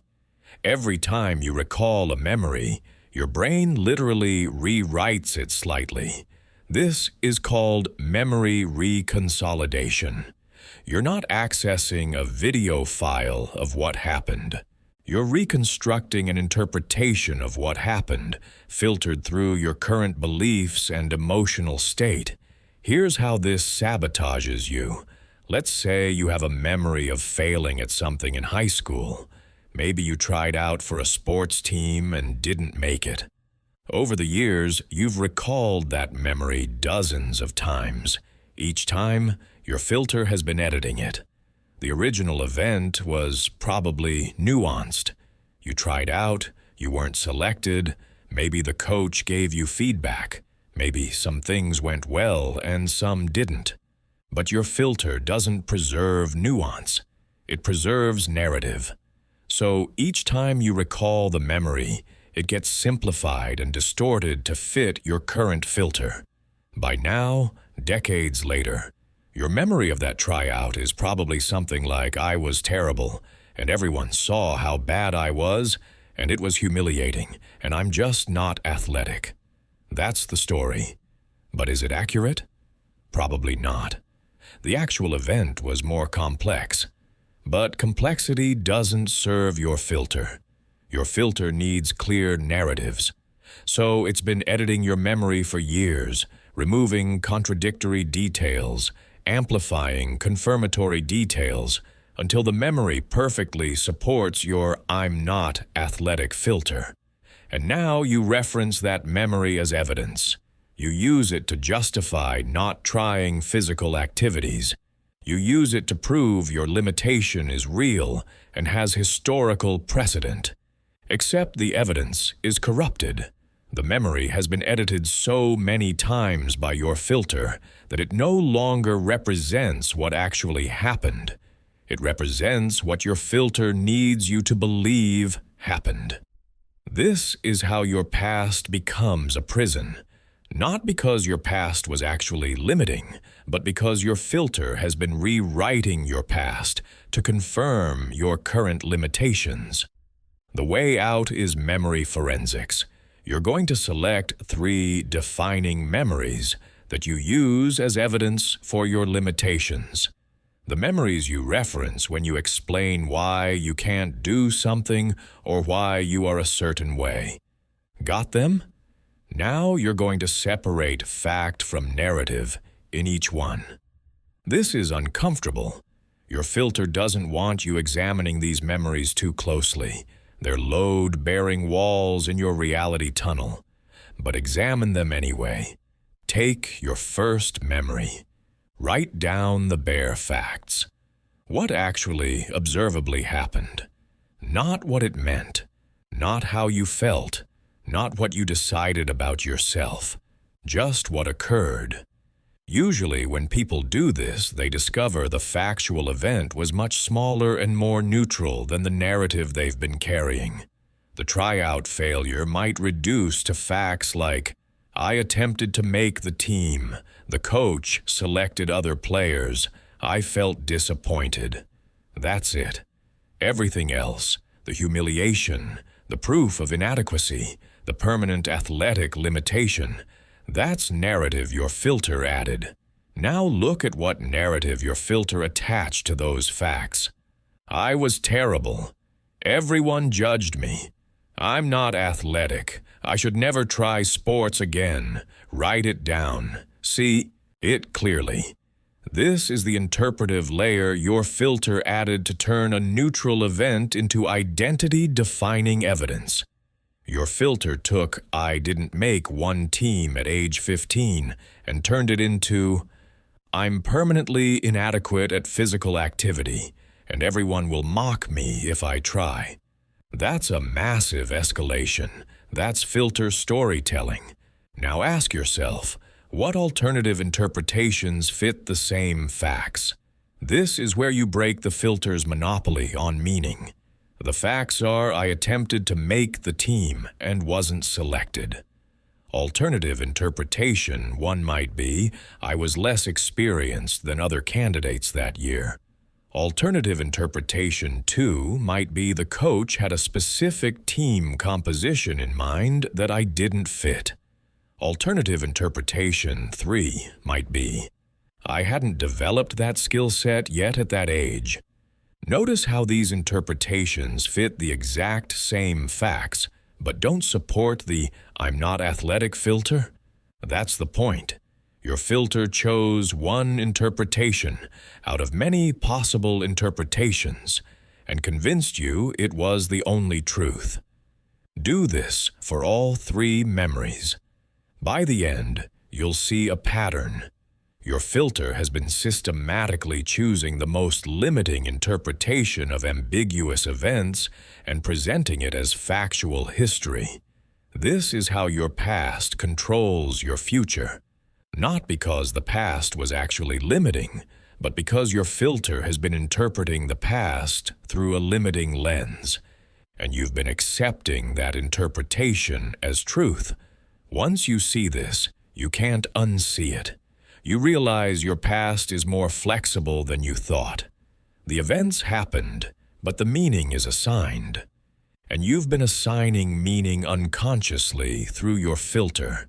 Now you can assign meaning consciously based on evidence and growth orientation instead of protection and limitation. This doesn't mean deluding yourself. It means refusing to let your filter delude you with selectively edited narratives disguised as objective memory. Let's address a question that's probably coming up for you. If my perception is so filtered, how do I know what's real? How do I distinguish between objective reality and filter distortion? This is the right question to ask. And the answer is, you test. You don't trust your perception. You test it against external reality. You make predictions based on your beliefs, you act on those predictions, and you measure outcomes. Outcomes don't lie. Filters lie. Interpretations lie. Feelings lie. But outcomes are factual. If you believe you're bad at sales, test it. Make 10 sales calls. Track what actually happens. Not how you feel about what happens. What actually happens. How many people said yes? How many said no? How many said maybe? What specific objections came up? What responses got positive reactions? That's data. That's reality feedback. Now compare that data to your filter's prediction. Your filter probably predicted total rejection and humiliation. Did that happen? Or did you get a mix of responses, some positive, some neutral, some negative, which is what everyone gets in sales.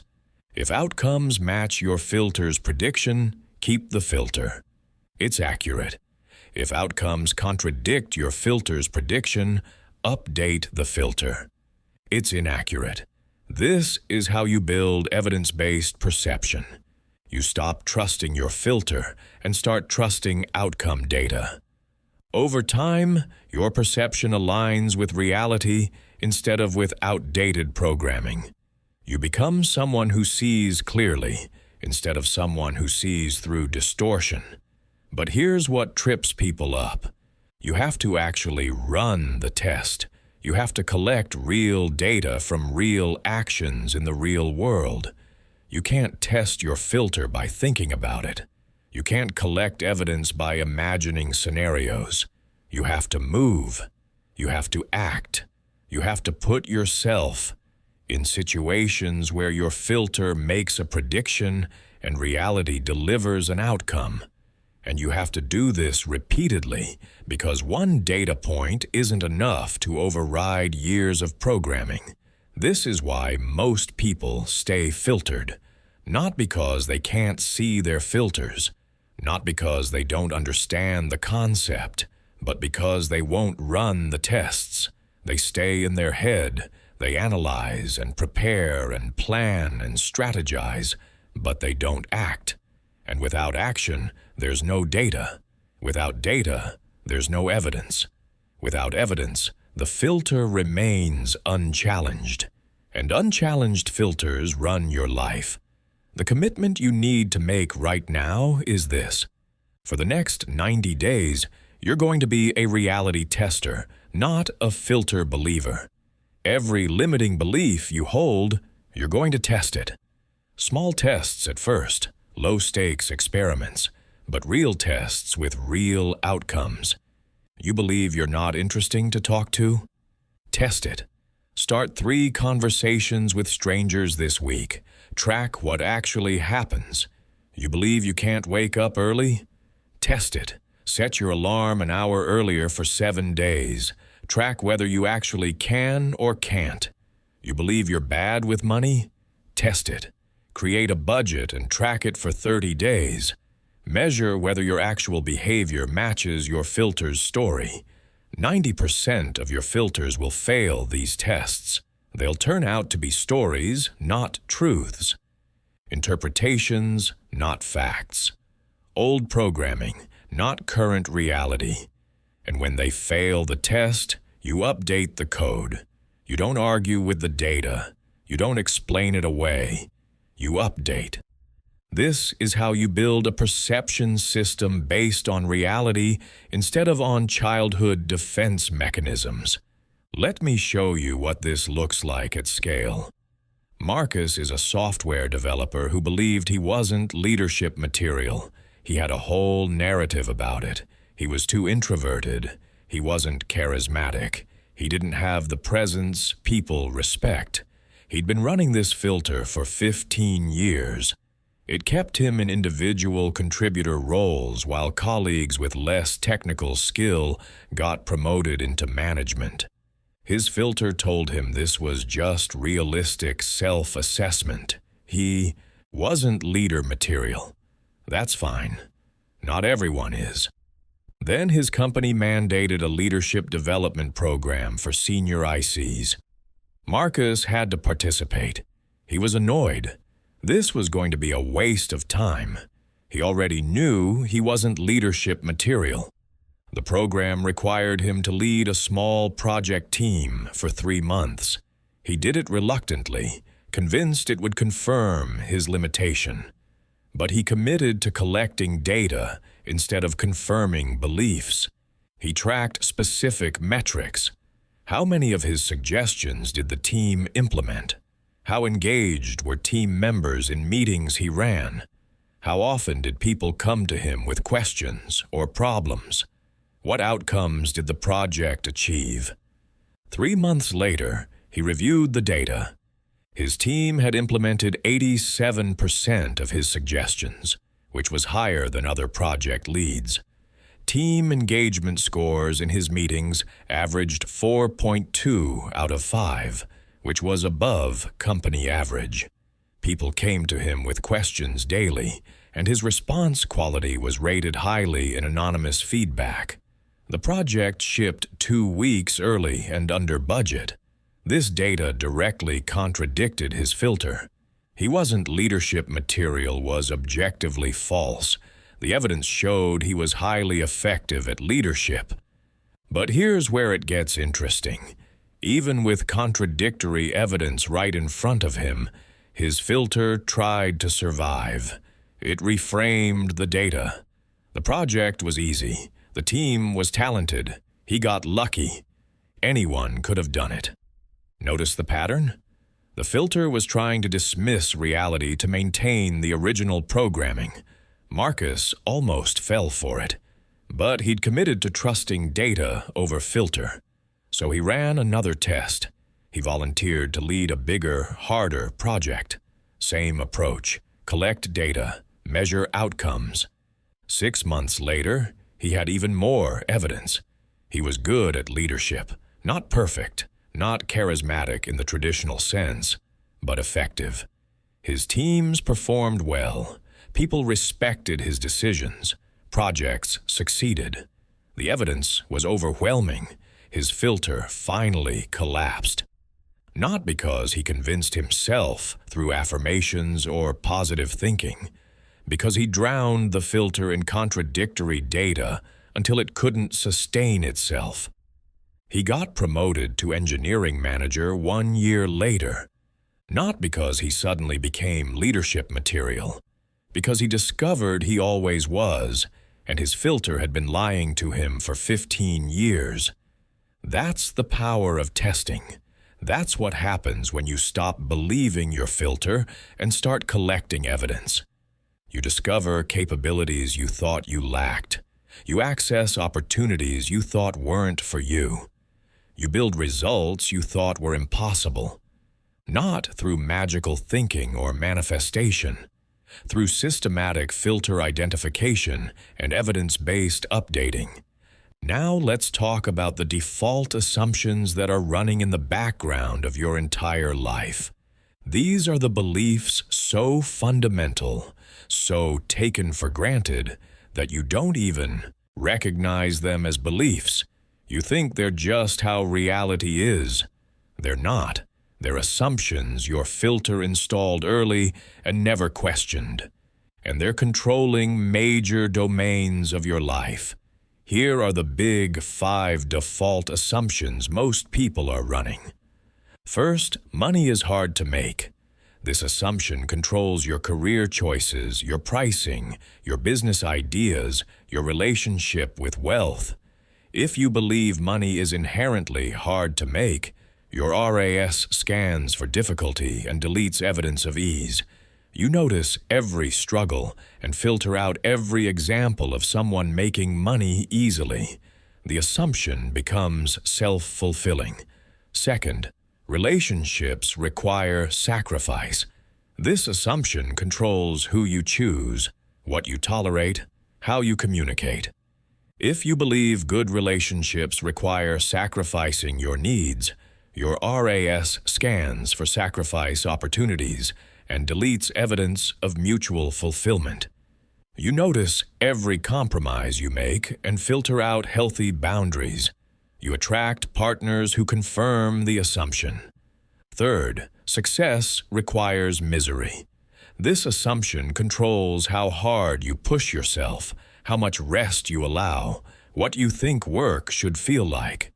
If you believe success and enjoyment are mutually exclusive, your RAS scans for suffering as validation and deletes evidence of joyful achievement.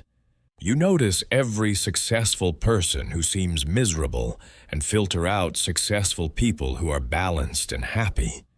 Fourth, I'm not the kind of person who gets that. This assumption controls what opportunities you even consider. If you believe certain outcomes are for other people, but not for you, your RAS literally deletes those opportunities from your perception. You don't see them. They could be right in front of you, and your filter codes them as not applicable to me. Fifth, change is dangerous. This assumption controls your risk tolerance, your growth rate, your willingness to evolve. If you believe change threatens your identity or safety, your RAS scans for reasons to stay the same and deletes evidence that change is safe or beneficial. You notice every change that went wrong and filter out every change that went right. Which of these are you running? Be honest. You're probably running at least 3 of them. Most people are running all 5. These assumptions are invisible until you look for them, but once you see them, you can't unsee them. And once you see them, you can test them. Because here's the truth. All 5 of these assumptions are false. Provably false. There are millions of counterexamples. People who make money easily. Relationships built on mutual fulfillment. Successful people who enjoy their work. Ordinary people who achieve extraordinary outcomes. People who change constantly and thrive. The counterexamples exist. Your filter is just deleting them. Your assignment is to pick one assumption and spend the next week actively scanning for counterexamples. If you're running, the money is hard assumption. Find 10 examples of people making money in ways that seem easy or natural to them. Don't dismiss the examples. Don't explain them away. Just collect them. If you're running, the success requires misery assumption. Find 10 examples of people achieving significant results while maintaining balance and joy. If you're running the "I'm not that kind of person" assumption, find 10 examples of people with your background or characteristics achieving the outcome you think isn't for you. This exercise cracks open the assumption. It shows you that your default belief isn't universal truth. It's one possible interpretation, and there's massive evidence for alternative interpretations. Once you see the counterexamples, you can start testing the alternative. You can try making money in a way that feels easy. You can try building a relationship based on mutual fulfillment. You can try pursuing success without sacrificing well-being. You can try going for the outcome you thought wasn't for you. Small tests. Collect data. Let evidence update your assumptions. Most people never question their default assumptions. They build their entire lives on unexamined foundations and wonder why they can't get different results. You can't build $1 million business on a money is hard assumption. You can't build a fulfilling relationship on a relationships require sacrifice assumption. You can't build sustainable success on a success requires misery assumption. The assumption controls what actions you take, what opportunities you notice, what outcomes you create. Change the assumption, change the outcomes. But changing assumptions requires seeing them first, and seeing them requires stepping outside your filter long enough to question whether what you think is universal truth might actually be personal programming. This is hard. Your ego resists it. Your ego has built its identity around these assumptions. Questioning them feels like questioning yourself, but you're not questioning yourself. You're questioning code that was installed before you had conscious choice. There's a difference. Here's a practice that helps. For 1 week, every time you think or say, "That's just how it is," or "That's reality," or "That's how things work," stop and ask yourself, is that actually reality? Or is that my assumption? Most of the time, it's an assumption. Reality is more flexible than your filter suggests.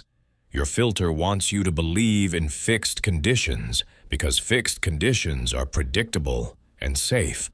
But fixed conditions are also limiting. If you believe that's just how it is, you never test whether it could be different. You never experiment. You never discover what's actually possible. You stay inside your reality tunnel, convinced the walls are real. The walls aren't real. The walls are your untested assumptions. And the moment you test them, they start to dissolve.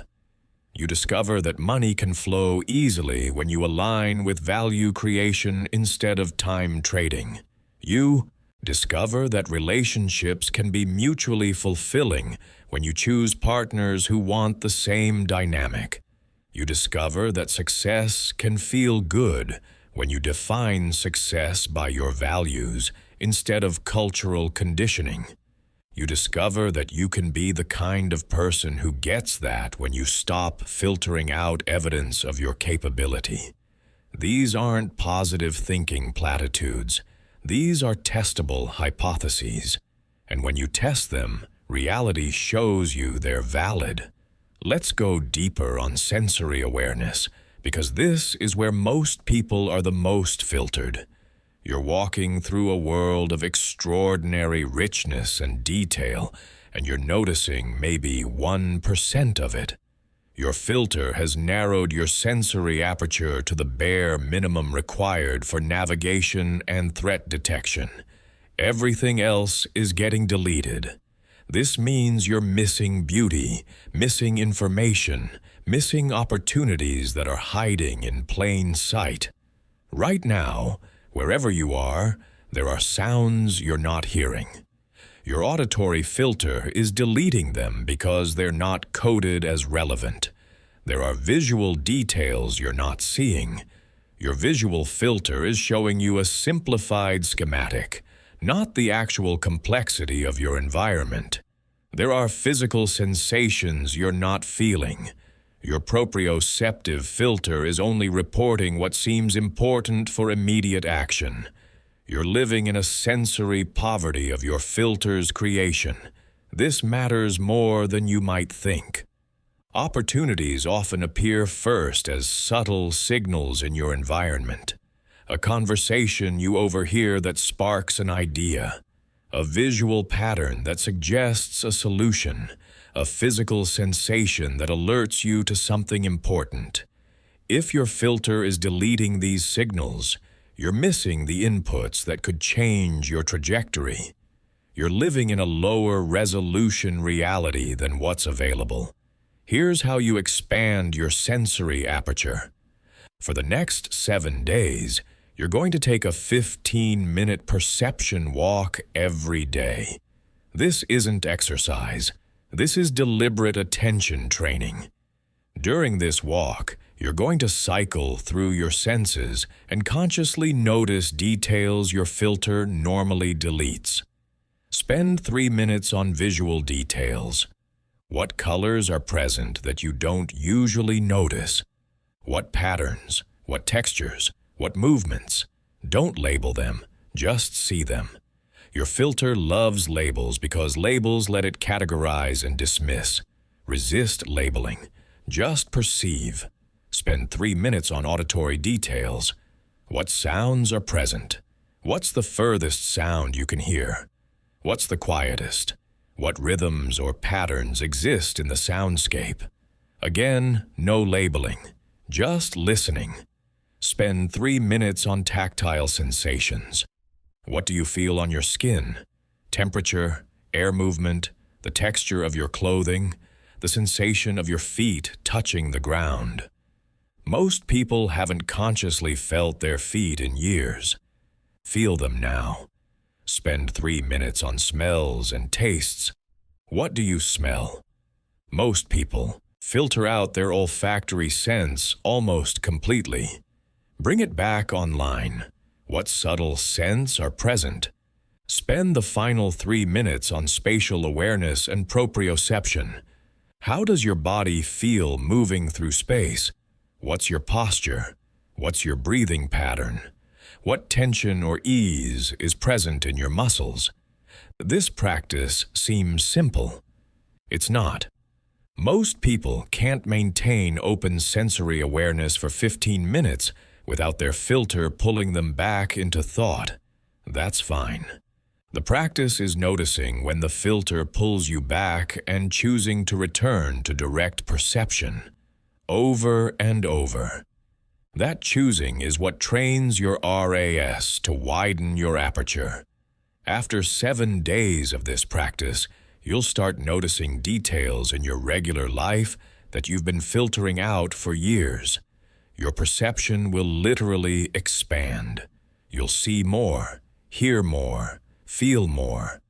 And within that expanded perception, you'll find information and opportunities your old filter was hiding. I want to talk about a specific type of filter that's particularly destructive: the emotional filter. This is the system that controls what emotions you allow yourself to feel and express. For most people, this filter was installed early and aggressively. You learned which emotions were acceptable and which were dangerous. You learned what to show and what to hide. And you've been running that emotional programming ever since, genuinely believing you're feeling your actual feelings. You're not. You're feeling your filter-approved feelings. Here's how this works. Let's say you learned as a child that anger was unacceptable. Maybe your parents punished displays of anger. Maybe you saw anger lead to scary outcomes. Your brain installed an anger filter. From that point forward, when anger arose in your system, your filter would either suppress it entirely or convert it into a filter-approved emotion. Maybe your anger became sadness. Maybe it became anxiety. Maybe it became physical symptoms. But you stopped feeling anger directly. Your filter deleted it before it reached consciousness. As an adult, this is catastrophic. Anger is information. It tells you when a boundary has been violated. It tells you when something is unjust or misaligned. It provides the energy for necessary confrontation. If your filter is deleting anger, you're missing critical information. You tolerate violations you shouldn't tolerate. You stay in situations you should leave. You don't defend yourself when defense is needed. All because your filter won't let you feel the emotion that would drive protective action. This applies to every emotion. If you learned sadness was weak, your filter suppresses sadness. Now you can't grieve. You can't process loss. You push through everything until you break. If you learned fear was shameful, your filter suppresses fear. Now you can't perceive actual danger accurately. You either bulldoze through everything or you're paralyzed by unprocessed fear leaking through. If you learned joy was dangerous, maybe because good things got taken away, your filter suppresses joy. Now you can't fully celebrate success. You can't let yourself want things. You protect yourself from disappointment by filtering out positive emotion. The way you identify your emotional filter is by noticing which emotions feel impossible or dangerous to express. That's your filter. And the way you dismantle it is by deliberately feeling the filtered emotion in safe contexts. If anger is filtered, you practice accessing anger about small, safe things. Maybe you get angry at a political injustice or a fictional villain in a movie. You let yourself feel it. You notice what happens. Your filter will tell you this is dangerous. You feel it anyway. You discover you can feel anger without catastrophe. That's evidence against the filter. If sadness is filtered, you practice accessing sadness. Maybe you watch something moving and let yourself cry. Your filter will resist. It will tell you this is weak or indulgent. You let yourself cry anyway. You discover you can feel sadness, and it doesn't destroy you. If joy is filtered, you practice accessing joy. Maybe you celebrate a small win enthusiastically instead of minimizing it. Your filter will tell you this is tempting fate. You celebrate anyway. You discover you can feel joy without punishment. This emotional filter work is some of the most important work you can do. Because your emotions are your navigation system. They tell you what's important, what's threatening, what's aligned, what's misaligned. If your filter is corrupting that information, you're navigating with broken instruments. You make decisions based on filtered emotion instead of actual emotion. You end up in relationships and careers and situations that don't actually fit you because your filter prevented you from feeling what you actually felt about them. Full emotional access is non-negotiable for clear perception. You need all your emotions online and unfiltered. That doesn't mean acting on every emotion. It means feeling every emotion, recognizing what information it contains, and then deciding how to respond. Feel it, get the data, then choose. That's emotional intelligence. What most people are doing is filter it, miss the data, react from unconscious programming. That's emotional blindness. Let me give you a specific protocol for emotional filter removal, because this is where most people get stuck. They understand intellectually that they're suppressing emotions, but they don't know how to actually feel what's been filtered for decades. Here's the step-by-step process. First, identify which emotion your filter blocks most aggressively. For most people, it's anger, sadness, fear, or joy. Sometimes it's more specific, like jealousy, shame, or pride. You know which emotion is filtered because thinking about expressing it creates immediate anxiety or resistance. That's your target emotion. Second, create a safe container for feeling the filtered emotion. This is critical. Your filter installed itself because feeling this emotion led to bad outcomes in your past. Your brain coded it as dangerous. So you need to prove to your nervous system that feeling it now, in your current circumstances, is actually safe. A safe container might be a private space where no one will interrupt you. It might be with a trusted therapist or a friend who can hold space for your emotion without judgment. It might be through a structured practice like journaling or physical movement. The key is your nervous system needs to know that feeling this emotion won't lead to the punishment or abandonment it led to when you were young. Third, start with emotional memories, not current situations. This is less threatening to your filter. Think back to a situation from your past where you should have felt the target emotion but didn't. Maybe someone treated you unfairly and you should have felt angry, but instead you felt nothing or you felt sad. Recall that memory in detail. What happened? What did they say or do? How did your body respond?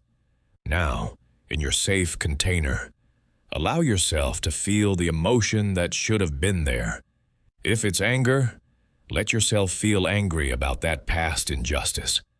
Not at anyone in your current life. At that specific past situation.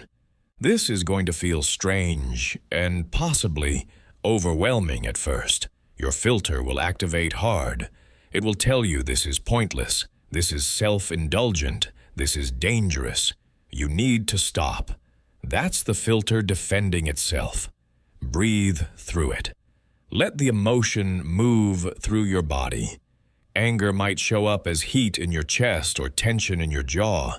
Sadness might show up as heaviness in your chest or pressure behind your eyes. Fear might show up as shakiness or rapid heartbeat. Let it be there. Don't try to make it go away. Don't try to fix it or understand it yet. Just feel it. Set a timer for 10 minutes. Let yourself feel the emotion for the full 10 minutes. Your filter will try to pull you out early. It will tell you that's enough, you've done the work, you can stop now. Don't stop. Stay with it. After 10 minutes, the emotion will usually crest and start to subside naturally. That's when you know you've actually felt it instead of just touching it and running away. Fourth, once the emotion subsides, ask it what information it was trying to give you. Anger about that past situation might be informing you that your boundaries were violated and you deserve to protect yourself. Sadness might be informing you that you lost something important and you need to grieve it. Fear might be informing you that you were in actual danger and you need to acknowledge that. The emotion has data. Extract it.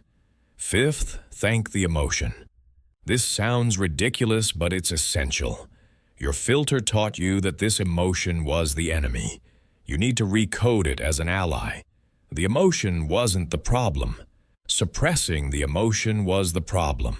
So you thank it for trying to protect you or inform you or move you to action. This creates a new relationship with the emotion. Instead of enemy to suppress, it becomes information to integrate. Sixth, practice this protocol once per week for 6 weeks with the same filtered emotion. Each week, choose a different past situation and allow yourself to feel what was filtered. You're teaching your nervous system that feeling this emotion doesn't lead to catastrophe. You're building capacity. By week 4 or 5, you'll notice something shift. The emotion will start to arise in present moment situations, not just in your practice sessions. That's your filter weakening. That's emotional access returning. Let me show you this with specifics. Caroline identified that her primary filtered emotion was anger. Her filter had been installed by her father, who would rage at the family and then punish anyone who expressed anger back. Her young brain learned anger equals danger and rejection, so she suppressed it for 32 years. Every time anger arose, her filter converted it instantly into sadness, anxiety, or people-pleasing behavior. She didn't know she was angry. She just knew she felt anxious and powerless. Week 1 of the protocol. She created her safe container, which was her bedroom with the door locked on Sunday mornings when her partner took the kids out. She recalled a memory from work 2 years ago when her boss took credit for her idea in a meeting. At the time, she'd felt sad and small. She allowed herself to feel the anger that should have been there. It came up fast and hot. She felt it in her shoulders and her jaw. Her filter immediately tried to shut it down. This is childish. You're overreacting. He probably didn't mean it that way. She recognized those as filter defenses. She stayed with the anger. She let it be there for the full 10 minutes. It was uncomfortable. Her heart raced. She felt like she might cry or scream. But she stayed. At the 8-minute mark, the intensity peaked and started to subside. By 10 minutes, she felt clear and calm. She asked the anger what it was telling her. The message was clear. My contributions have value, and I deserve credit for them. She thanked the anger for protecting her worth. She felt something unlock. Week 2, different memory. Her ex-boyfriend who had cheated on her. At the time, she'd felt sad and blamed herself. She allowed the anger. It was even stronger this time. She wanted to scream. She didn't. She just let the feeling move through her. The filter was less aggressive this time. It knew what was happening, and it couldn't stop it as easily. The anger told her, betrayal is unacceptable, and I deserve loyalty. She thanked it. Week 3. Her mother, who had invalidated her feelings throughout childhood. The anger came up mixed with sadness. She let both be there. The filter tried a new tactic. If you're angry at your mother, you're a bad daughter. She recognized it as a filter defense. She stayed with the emotions. They told her, "My feelings matter, and I deserve to have them acknowledged." She thanked them. By week 4, something happened at work. Her coworker made a dismissive comment about her project. For the first time in decades, Caroline felt anger in real time. Not sadness, not anxiety. Anger. Clear, clean, informative anger. Her filter tried to convert it, but the conversion didn't work anymore. She'd built too much capacity. She felt the anger, got the information it contained, and then chose how to respond. She waited until the meeting ended and then addressed the coworker directly. She said, "That comment dismissed 3 weeks of work, and I need you to understand that's not acceptable." The coworker apologized. Caroline set a boundary. She protected her worth. Because her emotional filter was weakening and accurate information was getting through. By week 6, she noticed anger arising appropriately in multiple situations. Not explosively, not ragefully, appropriately. When someone cut her off in traffic, when her kid lied about homework, when her partner forgot an important date, the anger told her when boundaries were crossed or when something needed addressing. She could feel it, get the data, and decide whether action was needed. Sometimes action was needed. Sometimes it wasn't. But she had the information. Her perception was clearer. She wasn't operating blind anymore. This is what emotional filter removal looks like in practice. It's not about becoming an angry person or a sad person or a fearful person. It's about having access to all your emotional data so you can perceive reality accurately. Your emotions are reading your environment constantly. They're picking up signals your conscious mind misses. If your filter is blocking emotional information, you're making decisions with incomplete data. You're perceiving reality through a narrowed aperture. You're vulnerable to manipulation and exploitation because you can't feel when something's wrong. Full emotional access protects you. It informs you. It guides you. But only if you dismantle the filters that are blocking it. Now take each of the other primary emotions and run this same protocol. If sadness is filtered, practice feeling grief about past losses in your safe container. If fear is filtered, practice feeling appropriate fear about past dangers. If joy is filtered, practice feeling celebration about past victories, your filter minimized. 6 weeks per emotion. Most people have 2 or 3 heavily filtered emotions. That's 4 to 6 months of consistent practice. It's not fast, but it's thorough. And at the end of it, you have full emotional access. You're perceiving reality through all available channels instead of through the narrow band your childhood programming allows. Now we need to build your reality dashboard. This is a tracking system that shows you objective data about your life so you can compare it to your perception. Because one of your filter's favorite tricks is making you feel like things are worse than they are, or better than they are, or stagnant when they're actually progressing. Without objective metrics, you're navigating by feeling, and feeling is heavily filtered. Your reality dashboard needs 5 to 7 key metrics that actually matter to your goals. Not vanity metrics, not things that make you feel good, but don't indicate real progress. Actual signal metrics. If your goal is financial growth, your metric might be monthly income, savings rate, or invested assets. Not how rich you feel, how much you actually have. If your goal is relationship quality, your metric might be meaningful conversations per week, date nights per month, or conflicts resolved constructively. Not how loved you feel.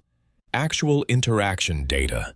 If your goal is health, your metric might be days exercising, hours sleeping, or inflammatory markers from blood work. Not how healthy you feel. Actual physiological data. If your goal is skill development, your metric might be hours of deliberate practice, projects completed, or feedback scores. Not how good you think you're getting. Measurable skill demonstration. The key is choosing metrics that can't be filtered. Numbers don't lie. Your interpretation of numbers can lie, but the numbers themselves are factual. Once you choose your metrics, you track them weekly. Every week, you record the numbers.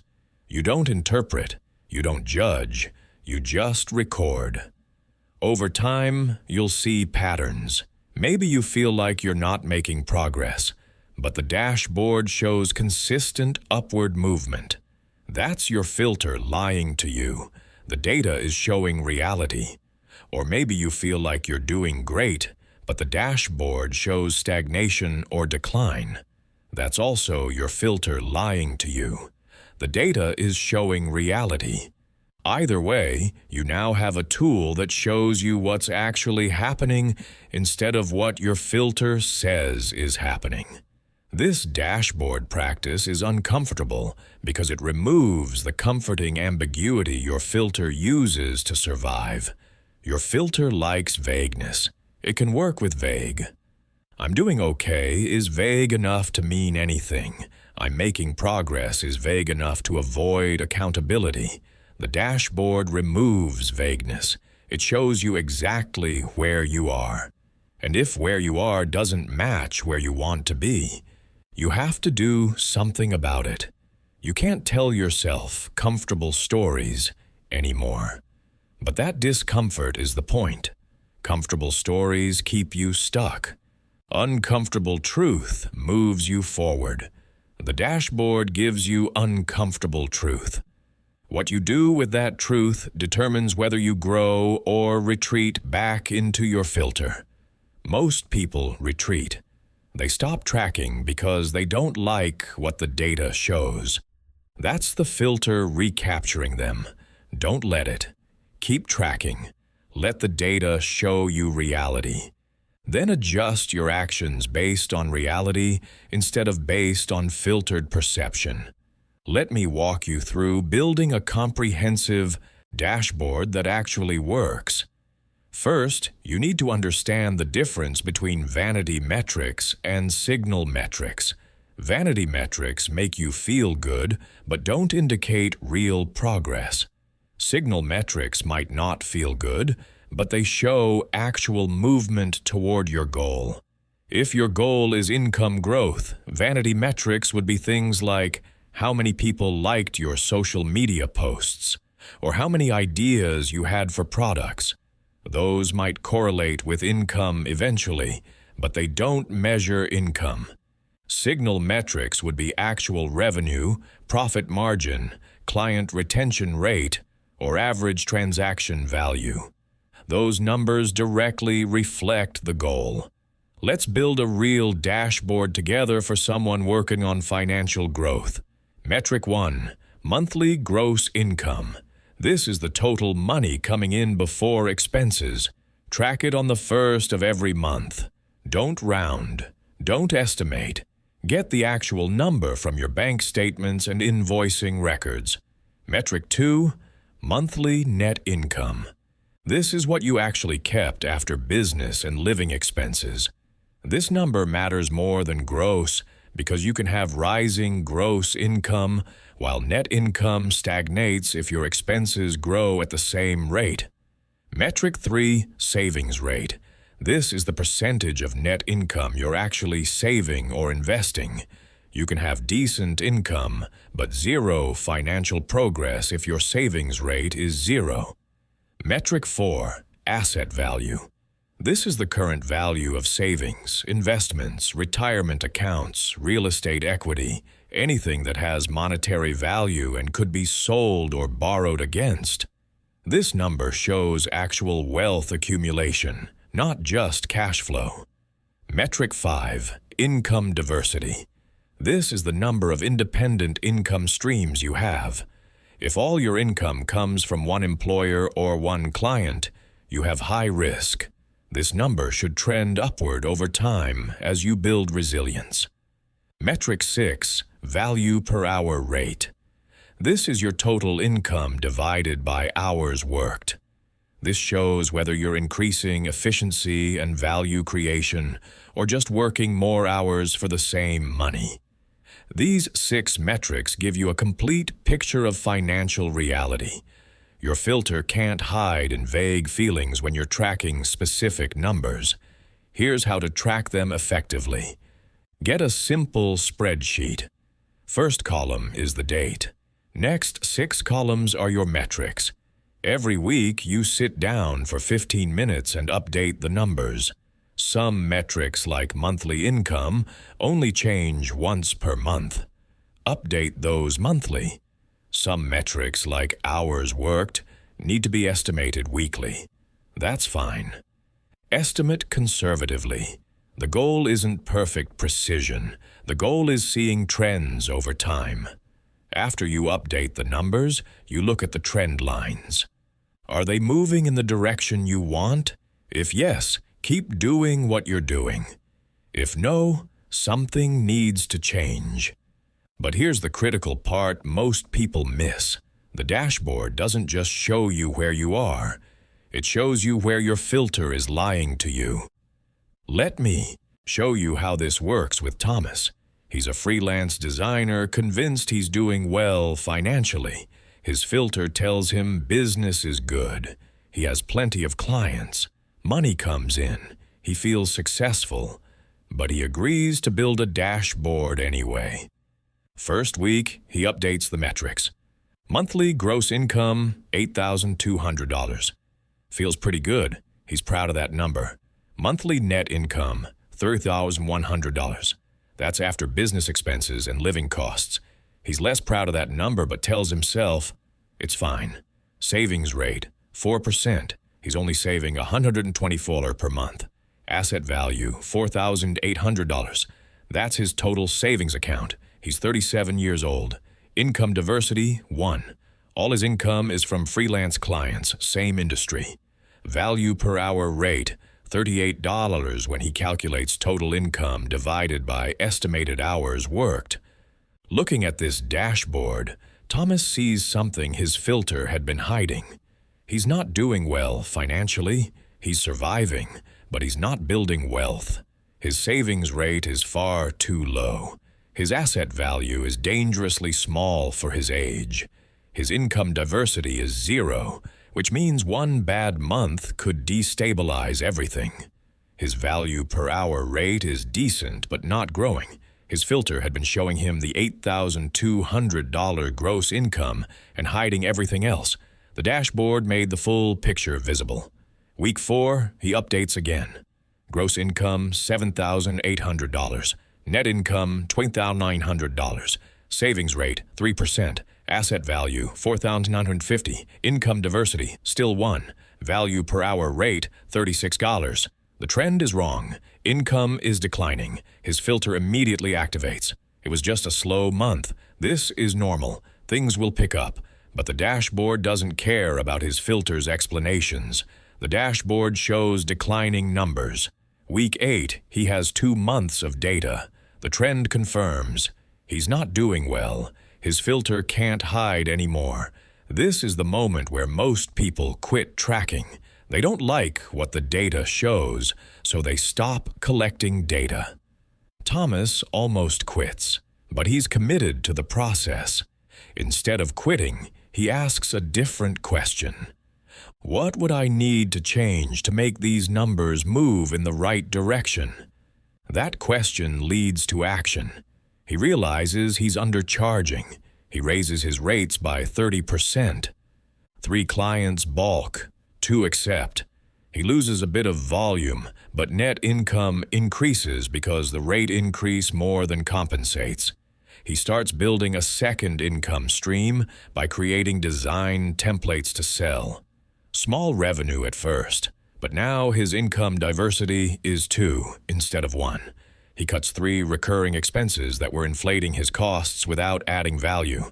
His savings rate jumps to 12%. Week 16, 4 months in, he updates the dashboard. Gross income, $9,400. Net income, $5,200. Savings rate, 14%. Asset value, $6,100. Income diversity, 2. Value per hour rate, $52. Every single metric moved in the right direction, not because he convinced himself he was doing well, because he let the data show him he wasn't, and then he took action. By month 9, his dashboard showed consistent upward trends across all metrics. His filter had told him he was doing well when he was stagnating. The dashboard showed him reality. Reality motivated change. Change produced results. This is what a properly built dashboard does. It kills your filter's ability to distort your perception of progress. You can't lie to numbers.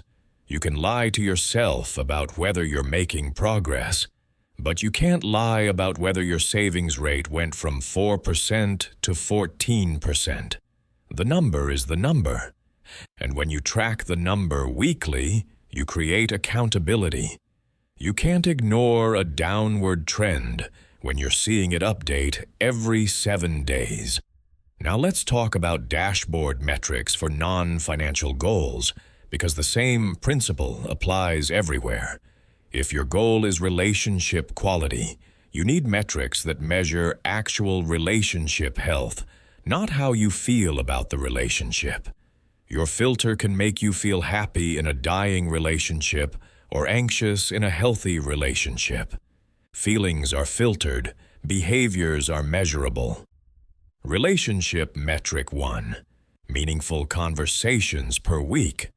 Define meaningful as conversation lasting more than 15 minutes about something other than logistics. Track how many you actually have. Metric 2. Positive to negative interaction ratio. Research shows healthy relationships have at least a 5.1 ratio of positive interactions to negative interactions. Start tracking. Every positive interaction, mark it. Every negative interaction, mark it. Calculate the ratio weekly. If it drops below 5:1, you have a leading indicator of relationship degradation. Metric 3. Dates or quality time per month. Not time in the same house doing separate things. Actual dedicated time together. Track it.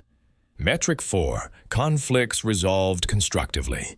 Not total conflicts. Resolved constructively. This means both people felt heard, a solution was reached or agreed to be worked on, and neither person left feeling dismissed or attacked. Track how many conflicts meet this standard versus how many become destructive fights. Metric 5. Appreciation expressed. How many times per week do you explicitly tell your partner something you appreciate about them? Not thank you for taking out the trash, actual appreciation of who they are or what they contribute. Track it. These 5 metrics give you a reality check on relationship health that your filter can't distort.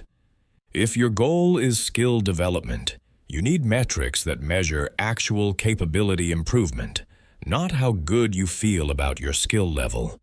Skill metric 1. Hours of deliberate practice, not hours spent on the skill. Hours spent on deliberate practice, which means focused work on specific weaknesses with immediate feedback. Track it. Metric 2. Projects completed that demonstrate the skill, not projects started. Completed. Track it. Metric 3. Feedback scores from qualified evaluators, not your self-assessment. External evaluation from people with expertise in the skill. Collect it and track the average. Metric 4. Speed or efficiency improvements. Can you complete the skill task faster or with less effort than you could last month? Measure it. Metric 5. Difficulty level you can handle. Rate tasks on a difficulty scale from 1 to 10. Track the highest difficulty level you can successfully complete each month. It should increase over time. The pattern should be clear by now. Dashboard metrics need to be specific, measurable, and immune to filter distortion. If you can wiggle out of a metric by reinterpreting it, it's not a good metric. If you can feel good about a metric while actual progress stalls, it's not a good metric. The dashboard exists to show you reality without the filter's interpretation.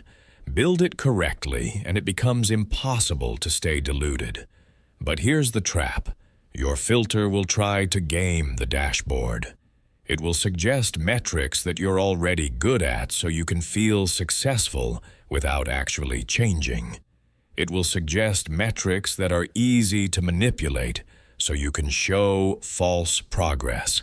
It will suggest metrics that don't actually matter to your goal but feel impressive when they go up. You need to be vigilant against this. Before you finalize any metric, ask yourself, if this number improves but I don't actually get closer to my goal, is it a vanity metric? If yes, replace it with a signal metric.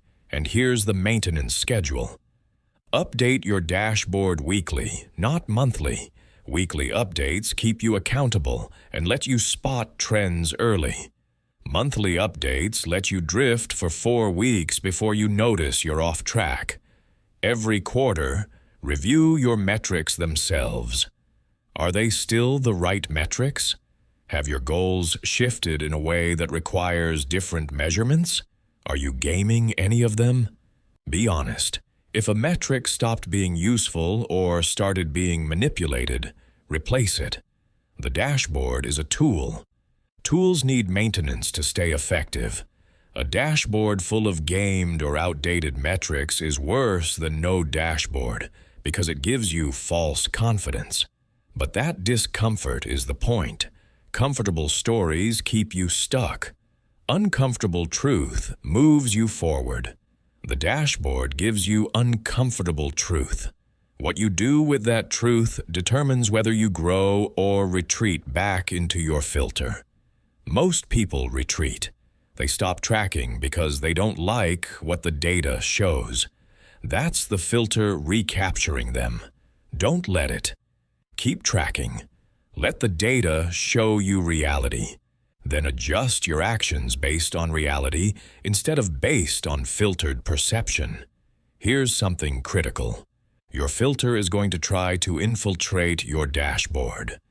It's going to suggest metrics that confirm your existing beliefs instead of metrics that challenge them.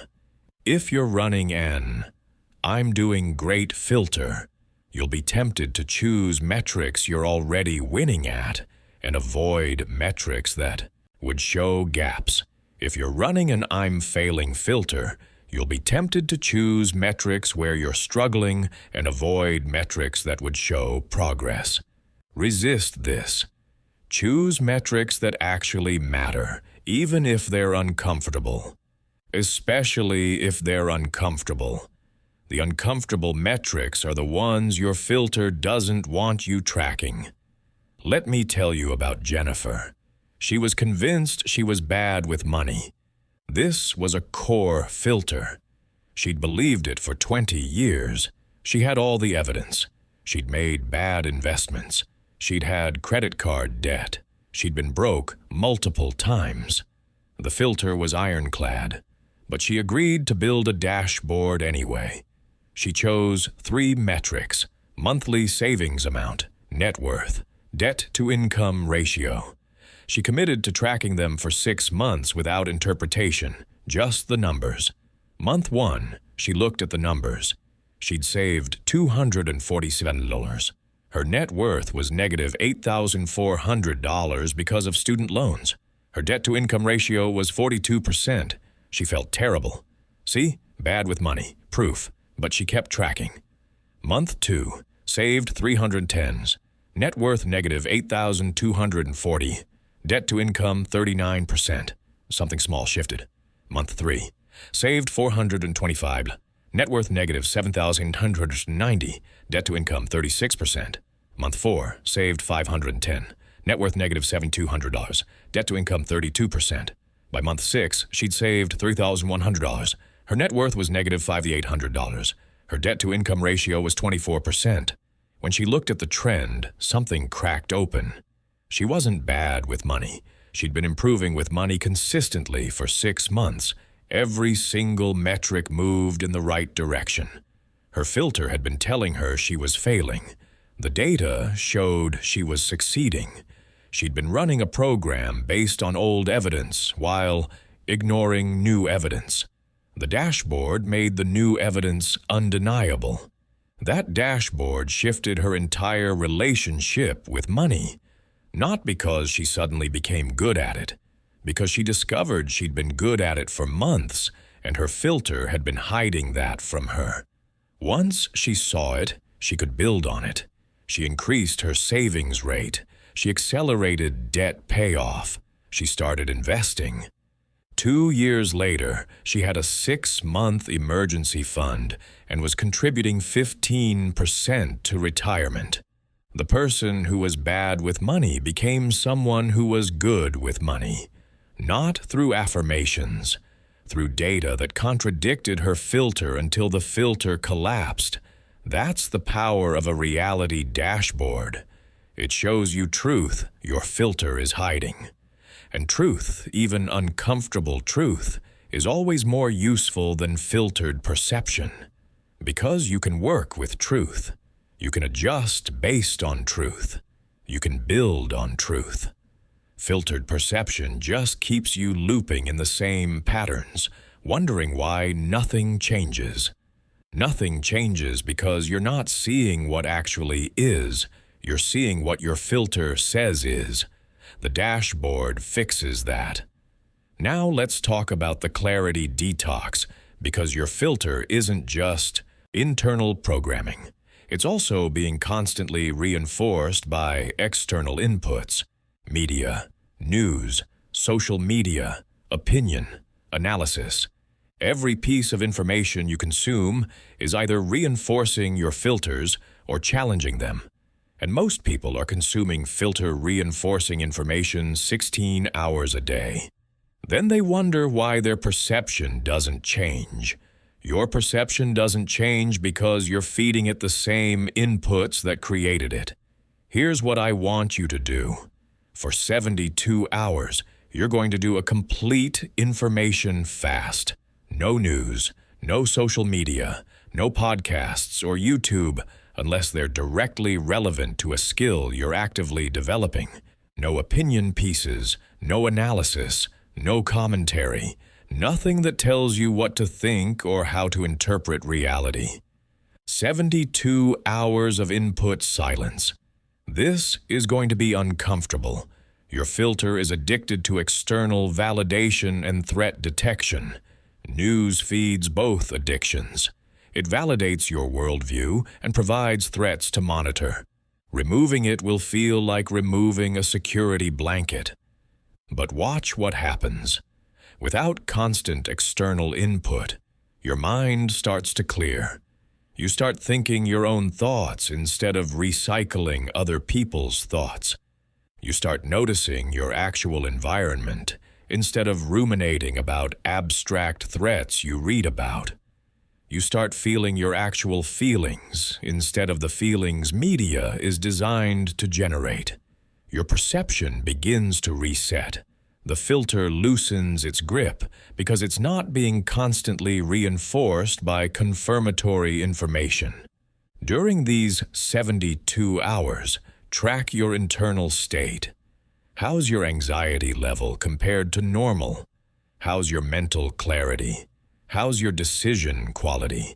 How's your creativity? How's your presence with the people around you? Most people discover significant improvement across all these metrics within 48 hours. That improvement isn't because they're avoiding reality. It's because they're finally seeing reality instead of seeing media's interpretation of reality. The news isn't reality. It's a curated narrative designed to capture attention. Your filter uses that narrative to reinforce itself. Remove the narrative. Weaken the filter. After 72 hours, you can bring information back into your life. But be strategic about it. Choose information that expands your perception instead of confirming it. Choose primary sources instead of interpretation. Choose signal instead of noise. And maintain at least 1 day per week of information fasting. Your filter needs regular breaks from external reinforcement if you want it to stay weak enough to update. I need to address something important. Some of you are resisting everything in this audiobook. Your filter is in full defense mode. It's telling you this is all theoretical, or this doesn't apply to you, or you already know this stuff, or your situation is different, or this is too simplistic. That resistance is the filter protecting itself. It doesn't want to be examined. It definitely doesn't want to be dismantled. So it's generating objections faster than you can process them. This is normal. This is expected. This is the filter's survival mechanism. But ask yourself this question. Has your filter served you? Has the perception system you're defending created the results you want? Has staying inside your reality tunnel moved you toward your goals? If yes, then keep your filter. You don't need this material. But if no, if your current perception system has kept you stuck or limited or repeating patterns you don't want, then maybe the resistance is worth examining. Maybe the filter that's generating all these objections is the exact thing that needs to be updated. You can't think your way out of a filter. You have to test your way out. And testing requires being willing to be wrong about things you've believed for decades. That's threatening. Your ego hates it, but your growth requires it. The question is whether you want comfort more than you want expansion. Both are valid choices, but you can't have both. You can have comfortable certainty inside your reality tunnel, or you can have uncomfortable growth outside it. Choose. If you're choosing growth, here's what the next 30 days look like. You're going to implement everything we've covered. You're going to identify your 7 filters using the blind spot inventory. You're going to trace at least 3 of them back to their installation point.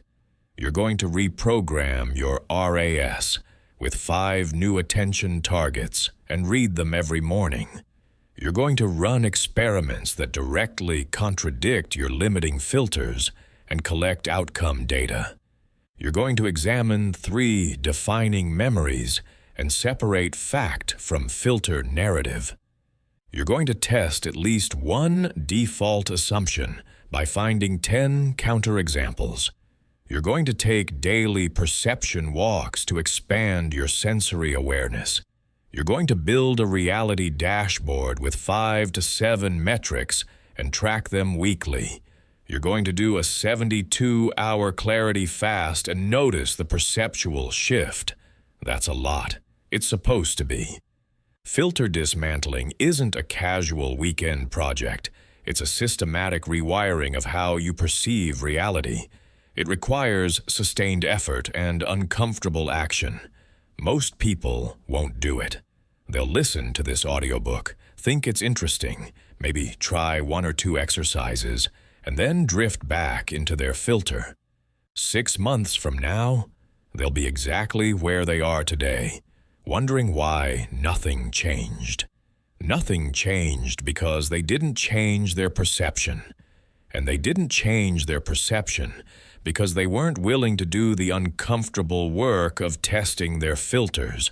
But let's go beyond the initial 30 days. Let's talk about what happens after the first transformation. Because seeing through 1 filter doesn't mean you've seen through all of them. It means you've proven to yourself that filters exist and can be dismantled. That proof is valuable. It gives you confidence for the deeper work. And the deeper work is building a lifelong practice of perceptual clarity. Here's your integration system for months 2 through 6. You're going to cycle through filter identification and dismantling with increasing sophistication. Month 2, you focus on relationship filters. How do your filters distort your perception of people? What patterns do you assume exist in others that might actually be projections? What signals of interest or disinterest are you misreading? Build a relationship-specific dashboard. Track actual interactions, not feelings about interactions. Run experiments where you test your assumptions about how people will respond. Most relationship filters are based on outdated models of human behavior learned in childhood. When you test them in adult relationships, they fail consistently. Month 3, you focus on capability filters. What skills or abilities does your filter tell you that you lack? Choose one and run a 30-day intensive test.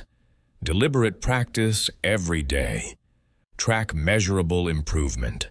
Document the moments when your filter tries to tell you you're not improving even as the data shows you are. By the end of month 3, you should have proven to yourself that at least one supposed limitation was actually a filter. This builds capability confidence, not fake confidence based on affirmations, real confidence based on tested evidence. Month 4, you focus on identity filters. This is deeper work. Your identity filters control what you think is possible for someone like you. I'm not the kind of person who is one of the most limiting filter patterns humans run. You're going to identify 3 identities your filter won't let you claim. Maybe it's, I'm not an entrepreneur. Maybe it's, I'm not athletic. Maybe it's, I'm not creative. Maybe it's, I'm not a leader. Pick 3. For each one, you're going to find 5 people who started from circumstances similar to or worse than yours, who now embody that identity. Document their paths. This proves the identity is available. Then you're going to take 1 identity-consistent action per week for each of the 3 identities. If your filter says you're not an entrepreneur, you take 1 entrepreneurial action per week. Could be as small as selling something online or as large as registering a business entity.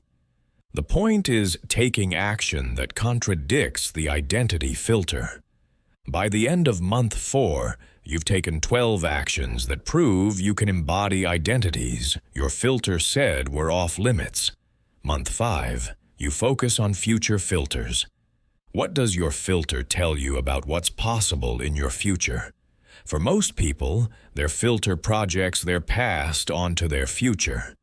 If you've struggled with money in the past, your filter assumes you'll struggle with money in the future. If you've had difficult relationships in the past, your filter assumes you'll have difficult relationships in the future. This is pure filter distortion. Your past doesn't determine your future unless you let your filter make it so. You're going to write 2 documents this month. Document 1 is your filter's projection. If I keep perceiving reality through my current filters, where will I be in 5 years? Be specific and honest. Your filter will paint a picture of stagnation or slow, incremental progress. Document 2 is your evidence-based projection. Based on the filter-free data I've collected over the last 4 months, if I maintain updated perception, where will I be in 5 years? This document should be dramatically different. Same person, same starting point, completely different trajectory. The difference is the filter. Keep both documents. Review them monthly. Watch which projection proves more accurate. Month 6, You focus on meaning filters. This is the deepest layer. Your meaning filters control how you interpret events and whether you see life as fundamentally hostile, neutral, or supportive. These filters were usually installed by your earliest experiences and by cultural conditioning. Someone raised in scarcity develops a meaning filter that interprets reality as scarce and threatening. Someone raised with conditional love develops a meaning filter that interprets reality as judging and withholding. These meaning filters color everything. They're the background radiation of your perception. You don't question them because they feel like fundamental truth about how reality is. To identify your meaning filter, complete these sentences without thinking too hard. The world is fundamentally. People are generally. Life is mostly. Success requires. Happiness comes from. Your immediate answers reveal your meaning filter. Now ask yourself, are these statements facts or interpretations? They're interpretations. They're meaning your filter assigned based on limited early data. And they're controlling how you show up in every situation. If you believe the world is fundamentally hostile, you approach everything defensively. If you believe people are generally untrustworthy, you withhold in relationships. If you believe life is mostly struggle, you expect and therefore find evidence of difficulty everywhere. Month 6 is about testing these core meaning filters. You do this by deliberately looking for contradictory evidence with the same rigor you've applied to smaller filters. If your meaning filter says people are generally selfish, you actively scan for generosity. You document every generous act you witness or experience. You force yourself to find 30 examples in 30 days. By day 30, you've overwhelmed your meaning filter with contradictory data. It can't maintain the generalization that people are generally selfish when you've documented 30 instances of generosity.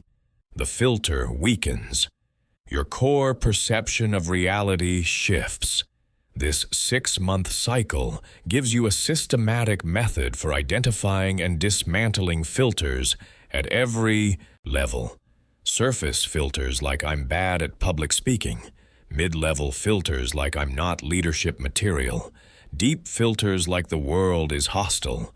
Each layer requires the same process. Identify the filter, trace its source, run experiments, collect contradictory evidence, update the belief. But each layer also requires more evidence and more time. Surface filters might collapse after 10 contradictions. Deep meaning filters might need hundreds of contradictions collected over months. After 6 months, you transition into maintenance mode. This doesn't mean you stop the work. It means the work becomes integrated into your daily life instead of being a special practice. Your maintenance system has 4 components. Component 1, morning RAS programming. 5 minutes every morning reviewing your attention targets. This never stops. This is like brushing your teeth. It's basic perceptual hygiene. If you skip it, your old filters start creeping back in. Component 2, weekly dashboard review. 15 minutes every Sunday updating your metrics and reviewing trends. This keeps you honest. This prevents your filter from distorting your perception of progress. You might feel like you're killing it, or you might feel like you're failing, but the dashboard shows you what's actually happening. Trust the dashboard over the feeling. Component 3, monthly filter audit. 1 hour every month where you specifically look for new filters you haven't identified yet. Because filters are fractal. When you collapse one, you often discover another underneath it. The monthly audit keeps you finding and addressing them before they establish deep patterns. Component 4, quarterly experiments. Once per quarter, you run a significant experiment that directly challenges a remaining limitation. This keeps you from getting comfortable. Comfort is where filters reassert themselves. The quarterly experiment should scare you a little. If it doesn't scare you, it's not challenging a real filter. Maybe you do a speaking engagement that terrifies you. Maybe you launch a product you've been avoiding. Maybe you have a difficult conversation you've been delaying. The specific experiment matters less than the pattern of consistently doing things your filter says you can't or shouldn't do. This maintenance system takes about 2 hours per week total.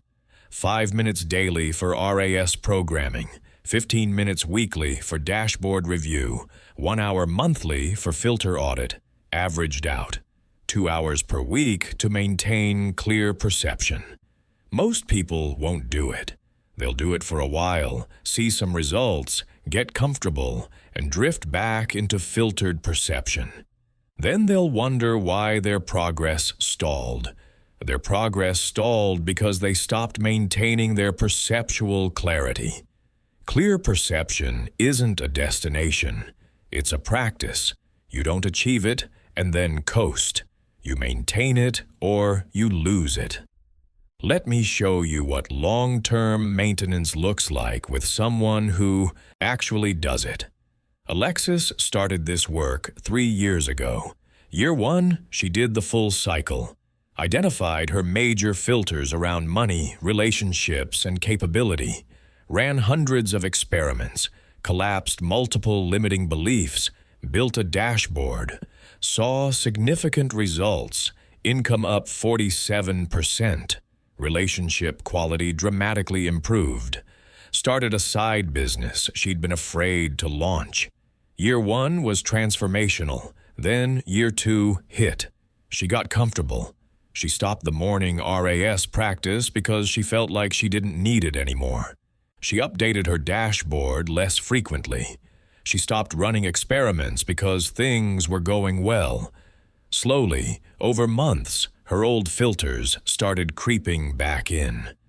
She didn't notice at first. That's how filters work. They reestablish themselves quietly.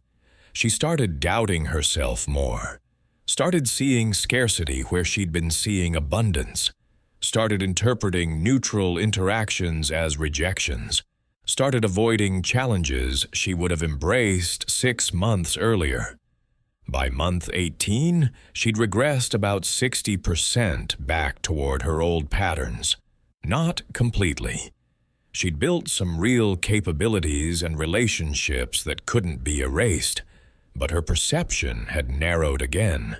Her filter was reestablishing control. Month 19, she noticed.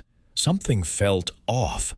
She couldn't name it exactly, but she felt more limited than she had a year ago. She pulled out her old materials. She reviewed her dashboard. The data confirmed it. Most of her metrics had plateaued or slightly declined. She'd stopped growing. She realized she'd stopped doing the maintenance.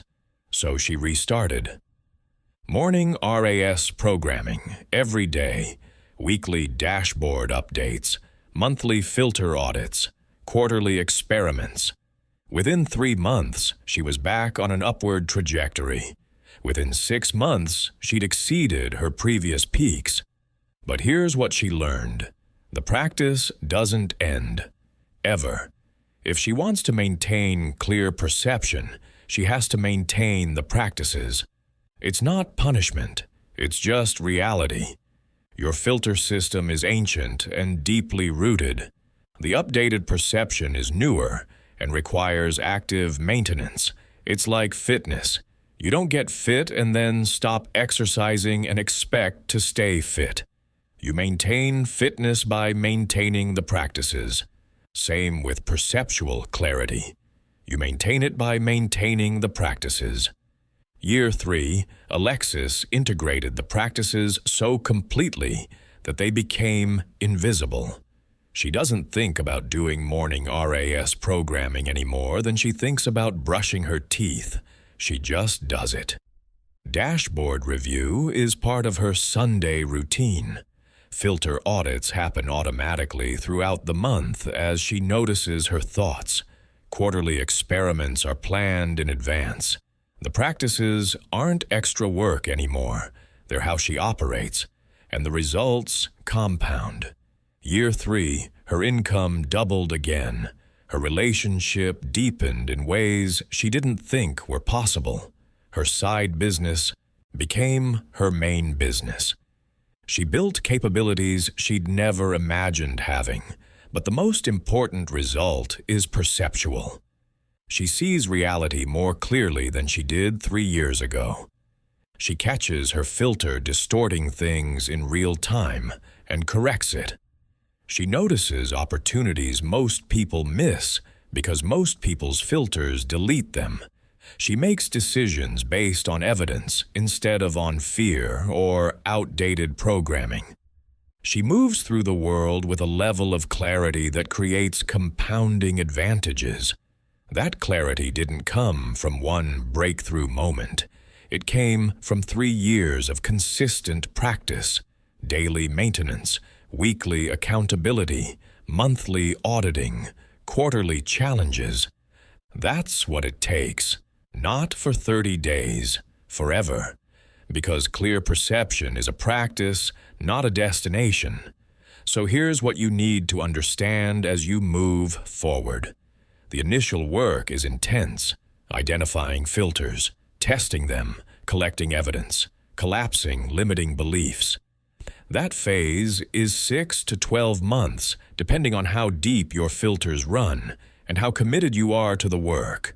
But after the initial intensive phase, you transition into maintenance, and maintenance is forever, 2 hours per week, for the rest of your life. If you maintain it, your perception stays clear and continues improving. If you drop it, your filters slowly reassert themselves and you lose ground. Most people aren't willing to commit to forever maintenance. They want the transformation without the ongoing practice. They want to be fixed. But you're not broken, and you don't need fixing. You need maintenance. Your filter system is a part of human neurology. It's not going away. The question is whether you're going to consciously manage it or let it unconsciously manage you. Conscious management requires ongoing practice. Unconscious management means your childhood programming continues running your adult life. The choice is simple, but not easy. Simple because you know exactly what to do. Morning RAS programming, weekly dashboard updates, monthly filter audits, quarterly experiments. Not easy because it requires discipline and consistency for years. But here's what makes it worth it. The compounding returns of clear perception are extraordinary. Year 1, you see results. Year 3, you see exponential results. Year 5, you're operating at a level of perceptual clarity that creates opportunities most people can't even see. The people at the top of any field, the ones who seem to have magical insight or uncanny timing, they're not magical. They're perceiving clearly. They've dismantled the filters that blind everyone else, and they maintain their perceptual clarity through consistent practice. You now have the same methodology they're using. You have the identification tools. You have the testing protocols. You have the maintenance system. The only difference between you and them is they've been practicing longer. They've maintained consistency. They've refused to let their filters reclaim control. You can do the same. Starting today, starting with your first morning RAS programming session tomorrow, starting with your first dashboard build this week, starting with your first experiment that scares you, starting with your commitment to maintain this practice, not for a month, not for a year, but for as long as you want to see clearly. You can be different. You can be the person who actually implements, who actually tests, who actually collects evidence, who actually updates their code. The process is simple. Identify, filter, trace source, run experiment, collect data, update belief, repeat. Do this across every limiting belief you hold. Do this for 90 days straight. Your perception will transform, not because of positive thinking, because of systematic evidence collection that proves your filter's wrong. And once your perception transforms, your results transform. Because you're finally seeing and acting on reality instead of on filtered distortion.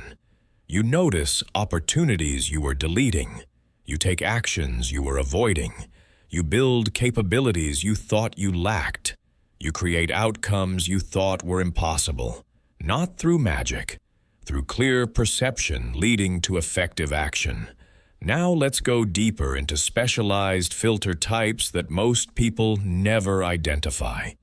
These are the subtle filters that operate below your conscious awareness, shaping major life decisions without you realizing they exist. The first specialized filter is the permission filter. This filter controls what you allow yourself to want, pursue, or have. It was installed by messages about what people like you are allowed to desire. Maybe you were told that wanting money is greedy. Your filter installed a permission block around financial ambition. Now you can't fully pursue wealth without feeling guilty or wrong. Maybe you were told that prioritizing your needs is selfish. Your filter installed a permission block around self-care. Now you can't rest without feeling lazy or irresponsible. The permission filter is particularly insidious because it doesn't feel like a limitation. It feels like morality or virtue. You're not avoiding wealth because of a filter. You're being humble and not materialistic. You're not avoiding self-care because of a filter. You're being responsible and hard-working. But watch what happens. The person who says they're not materialistic often struggles financially and resents people who don't. The person who says they're being responsible often burns out and feels bitter. That's the permission filter creating suffering while disguising itself as virtue. To identify your permission filters, complete this sentence 10 times. I want to want, but I'm not allowed to want it because. Your answers reveal what desires your filter has blocked. I want to want financial abundance, but I'm not allowed to want it because that's greedy. I want to want recognition for my work, but I'm not allowed to want it because that's egotistical. I want to want an easier life, but I'm not allowed to want it because that's lazy. Every answer shows a permission filter. And every permission filter is limiting what you pursue and therefore what you achieve. To dismantle permission filters, you need to separate cultural programming from actual ethics. Is wanting wealth actually greedy, or is that a story installed by people who didn't have wealth? Greed is wanting wealth at others' expense through exploitation or harm. Wanting wealth through value creation is ambition, not greed. Is wanting recognition actually egotistical, or is that a story installed by people who were threatened by others' success? Egotism is overvaluing yourself relative to reality. Wanting accurate recognition for genuine contribution is healthy self-advocacy, not egotism. Is wanting ease actually lazy, or is that a story installed by Protestant work ethic conditioning? Laziness is avoiding necessary work. Wanting efficiency and leveraged systems is intelligent, not lazy. Once you separate the permission filter from actual ethics, you can give yourself permission to want what you want, and giving yourself permission is the first step toward pursuing it. Let me show you how this works. Patricia had a permission filter around rest. She was raised in a family where productivity was the only valued trait. Resting was coded as laziness. Being busy was coded as virtue. She internalized this completely. By age 42, she was deeply burned out. She worked 60 hours a week, managed all household tasks, volunteered extensively, and never stopped. She wore her exhaustion like a badge of honor. I'm just really busy. That's life. Then she had a health crisis. Her body forced rest through illness. During recovery, she started examining her relationship with rest. She realized she'd never given herself permission to rest without punishment or guilt. Rest was always accompanied by a narrative of, "I'm being lazy. I should be doing something productive. I'm wasting time." She traced this back to her father, who would criticize anyone sitting down. If you've got time to sit, you've got time to be useful. That message installed the filter. Rest equals useless equals bad. She tested whether this was ethics or programming. Is rest actually lazy? She looked at research. Rest is required for cognitive function, immune system operation, tissue repair, and creative problem solving. Elite performers in every field prioritize rest because it enhances performance. Rest isn't lazy, it's strategic. She gave herself explicit permission. I am allowed to rest. Rest is productive. Rest creates capacity. She practiced taking rest without justifying it or earning it. Just resting because her body needed it. Her filter fought back hard for weeks. Every time she rested, the old voice activated. You're wasting time. You should be doing something. She recognized it as filter defense and rejected it. After 6 weeks of practice, something shifted. She could rest without guilt. She could say no to requests without feeling like a bad person. She could prioritize her energy strategically instead of saying yes to everything. Her health improved. Her work quality improved because she wasn't operating from depletion. Her relationships improved because she was present instead of exhausted. The permission filter had been destroying her for decades, disguised as virtue. Removing it didn't make her lazy. It made her effective. The second specialized filter is the timeline filter. This filter controls when you believe things are possible for you. It was installed by age-related messages and cultural timelines. You should have this figured out by 30. You're too old to start that. You're too young to be taken seriously. These messages create artificial windows of possibility.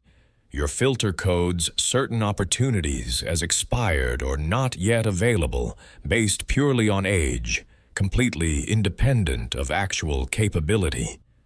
The timeline filter creates 2 types of suffering: premature urgency and premature resignation. Premature urgency is the panic that you're running out of time for something your filter says should have happened already. You should be married by now. You should have made your first million by now. You should have achieved X by this age. This urgency drives desperate decisions and prevents strategic action. Premature resignation is giving up on something because your filter says you're too old. I can't start a business at 50. I can't learn a new skill at 45. I can't pivot careers at 38. This resignation causes people to abandon desires that are absolutely still achievable. Both urgency and resignation are based on filter timelines, not reality timelines. To identify your timeline filters, notice when you use age as a reason. I'm too old for that. I'm too young for this. I should have already achieved this. It's too late to pursue that. Every age-based reason is a timeline filter, and every timeline filter is artificial. There are 0 activities, achievements, or identities that have hard age requirements except those legally imposed. You can start a business at any age. You can learn a new skill at any age. You can change careers at any age. You can find love at any age. You can create art at any age. The timeline is your filter, not reality. To dismantle timeline filters, you collect counterexamples of people who achieved the thing outside your filter's timeline. You want to start a business, but you're 53, and your filter says that's too old?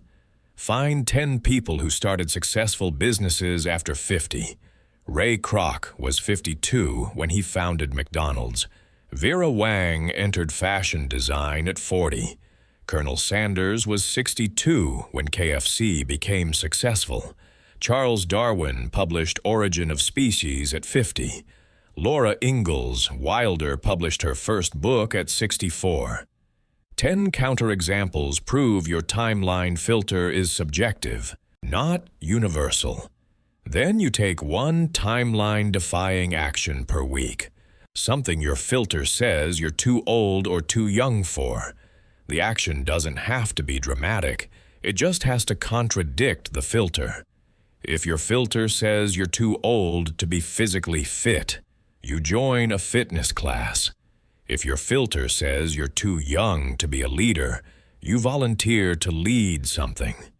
Each action collects evidence against the timeline filter. After 12 weeks, you've taken 12 timeline-defying actions. Your filter's age-based limitations look absurd in the face of your actual demonstrated capability. The third specialized filter is the zero-sum filter. This filter makes you perceive success, happiness, resources, and opportunities as limited. If someone else gets it, there's less for you. If you succeed, someone else must fail. If you're happy, you're taking happiness from others. This filter creates competition where collaboration would serve better. It creates scarcity where abundance exists. It creates isolation where community would provide leverage. The zero-sum filter was usually installed by scarcity experiences, growing up poor, having siblings compete for limited parental attention, watching parents fight over money, educational systems that grade on curves, job markets that emphasize competition, any environment where resources were genuinely limited and someone's gain meant your loss. The zero-sum filter becomes self-fulfilling. If you believe success is limited, you hoard information and opportunities instead of sharing them. You see potential collaborators as competitors. You can't genuinely celebrate others' success because you perceive it as threat. This behavior actually creates scarcity in your environment. People don't want to collaborate with hoarders. They don't share opportunities with people who see them as competitors. Your zero-sum filter creates the exact scarcity it predicts. To identify your zero-sum filter, notice your reaction to others' success. If someone you know gets a promotion, finds love, makes money, achieves a goal, how do you feel? If your genuine first reaction is threat, envy, or diminishment, you're running a zero-sum filter. If your genuine first reaction is celebration and curiosity, you're running an abundance filter. Most people with zero-sum filters will deny they feel threatened by others' success. They'll explain it in more socially acceptable terms. I'm happy for them, but their situation is different. I'm glad they succeeded, but that doesn't help me. The explanations are filter defense. The underlying belief is still zero-sum. To dismantle this filter, you need to actively look for win-win scenarios and abundance evidence. Start documenting situations where multiple people benefited simultaneously, where one person's success created opportunity for others, where collaboration produced more than competition, where generosity was rewarded with more abundance. These situations exist everywhere, but Your zero-sum filter deletes them. You need to consciously collect them until the pattern becomes undeniable. Then you need to practice generosity in your domain of scarcity. If you have a zero-sum filter around professional success, you share valuable information with colleagues instead of hoarding it. If you have a zero-sum filter around relationships, you celebrate friends' partnerships instead of feeling threatened. If you have a zero-sum filter around money, you practice generous spending or giving. This is uncomfortable because your filter predicts that giving will create scarcity for you. But test it. Track what actually happens when you're generous. In most cases, generosity creates reciprocity and connection, which creates more opportunity. Abundance begets abundance, but you can't see it while running a zero-sum filter. Daniel had an intense zero-sum filter around professional success. He worked in tech sales where commissions were substantial and competition was explicit. His filter told him that every deal a colleague closed was a deal he didn't close. Every territory assigned to someone else was opportunity taken from him. Every promotion someone received was a position he didn't get. This filter made him isolated, competitive, and paranoid. He hoarded client relationships. He withheld helpful information. He subtly undermined colleagues' success. And he wondered why he was consistently overlooked for leadership positions despite strong individual sales numbers. His manager finally told him directly, "You're too competitive. Leadership requires collaboration. Until you learn to build up the team instead of just yourself, you're staying at the individual contributor level." Daniel was shocked. He thought he was being strategic. He was actually being limited by his zero-sum filter. He decided to test abundance thinking as an experiment. For 30 days, he would actively help colleagues close deals, even if it didn't benefit him directly. He shared strategies that worked. He made introductions to clients in his network. He mentored newer salespeople. His filter screamed at him the entire time. You're giving away your competitive advantage. You're making others stronger at your expense. You're going to fall behind. Week 4, something unexpected happened. A colleague he'd helped close a deal came to him with a referral for a large client. The client specifically wanted to work with Daniel based on the colleague's recommendation. The deal closed. Daniel's commission on that one referral was larger than any deal he'd closed individually that quarter. Week 6, another colleague invited him to co-present to a major prospect. They closed it together and split the commission. Week 9, his manager promoted him to team lead, specifically because of his shift toward collaborative behavior. By day 90, Daniel's income was up 31%, and his opportunities had multiplied. The abundance approach had produced more than the scarcity approach ever did. But here's what really shifted. He stopped seeing colleagues as threats. The mental space he'd been using for competition anxiety became available for strategic thinking. His relationships improved. His stress decreased. He started genuinely enjoying work. The zero-sum filter had been creating suffering and limitation. Removing it created expansion and ease. The resources weren't limited. His perception was limited. The fourth specialized filter is the certainty filter. This filter makes you need to know outcomes before you take action. It was installed by messages about risk, failure, and the danger of mistakes. You better be sure before you commit. Don't start something unless you know you can finish. Don't try unless you're certain you'll succeed. These messages create analysis paralysis. You need more information, more preparation, more certainty before you'll move. But certainty is impossible in complex systems. So you never move. Or you move so late that opportunity has passed. The certainty filter masquerades as prudence and wisdom. I'm being careful. I'm being strategic. I'm being smart by waiting until I have all the information. But watch what happens. The person who needs certainty never starts the business because the outcome can't be guaranteed. Never pursues the relationship because reciprocation isn't certain. Never creates the art because quality can't be assured. Never makes the pivot because success isn't guaranteed.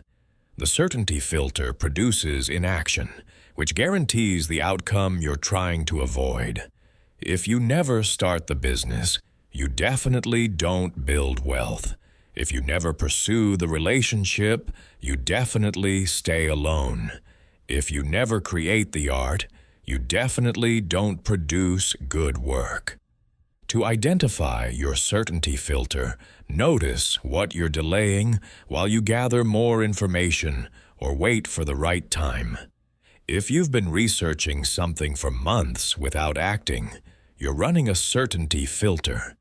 If you've been waiting for the perfect moment that never arrives, you're running a certainty filter. If you have a list of reasons why you're not ready yet, you're running a certainty filter. The filter uses reasonable-sounding explanations to justify inaction. I need to save more money first. I need to learn more skills first. I need to wait until conditions are better. These might have some validity. But if they're delaying action indefinitely, they're filter defenses. To dismantle the certainty filter, you practice strategic uncertainty tolerance. You take action with incomplete information. You run small experiments where failure is cheap and learning is guaranteed. You make decisions with 70% confidence instead of waiting for 95% confidence that never comes. This is uncomfortable. Your filter will generate anxiety. It will predict catastrophe. You take action anyway and collect data on what actually happens. In most cases, incomplete information is sufficient. In most cases, you can adjust as you go. In most cases, the certainty you thought you needed was unnecessary. Practice this progressively. Start with low-stakes uncertainty. Make a small purchase without exhaustive research. Choose a restaurant without reading all reviews. Send an email without perfecting every word. These tiny acts of moving without certainty train your nervous system. Then escalate. Start a small project without knowing exactly how it will end. Have a vulnerable conversation without scripting every response. Launch an imperfect product instead of waiting until it's flawless. Each time, you're collecting evidence that action with uncertainty produces better results than inaction with certainty. The fifth specialized filter is the deservingness filter. This filter controls what you believe you're entitled to have, achieve, or experience. It was installed by messages about worth and earning. You have to work hard to deserve good things. People like us don't get that. You haven't earned the right to that yet. These messages create internal hierarchies of deservingness. You have to prove you're good enough before you're allowed to have what you want. But the standards are arbitrary and often impossible. You can never work hard enough, achieve enough, or become good enough to satisfy the filter. It keeps moving the goalposts. The deservingness filter manifests as self-sabotage right before success. You're about to achieve something significant, and suddenly you undermine yourself. You miss the important meeting. You bomb the interview. You pick a fight with your partner before the wedding. Your filter is enforcing its belief that you don't deserve this outcome. Or the filter manifests as settling for less than you want. You accept lower pay than you're worth because asking for more feels presumptuous. You tolerate disrespect in relationships because you believe you should be grateful anyone chooses you. You dim your accomplishments because celebrating fully feels arrogant. The filter keeps you small under the guise of humility. To identify your deservingness filter, notice what you qualify for yourself. I'm successful, but not as successful as I could be. I'm happy, but I don't deserve to be this happy. I got lucky, it wasn't really my skill. Every qualification that minimizes your achievement or good fortune is the deservingness filter at work. Also, notice what you apologize for or feel guilty about. If you apologize for taking up space, having needs, asking for help, or succeeding, you're running a deservingness filter. You've internalized the belief that your existence and desires are inherently burdensome or unworthy. To dismantle this filter, you practice claiming without qualifying. When someone compliments you, you say thank you instead of deflecting or minimizing. When you succeed, you celebrate fully instead of explaining it away. When you want something, you ask directly instead of hinting or hoping someone will offer. When you achieve something, you take credit instead of attributing it all to luck or others. This feels arrogant at first. Your filter will tell you you're being conceited or entitled. You're not. You're accurately representing your contribution and your worth. Arrogance is claiming more than you've earned. Claiming what you've actually earned is just honesty. Also, practice receiving without reciprocating immediately. When someone gives you a gift, help, or compliment, you receive it without immediately trying to give something back.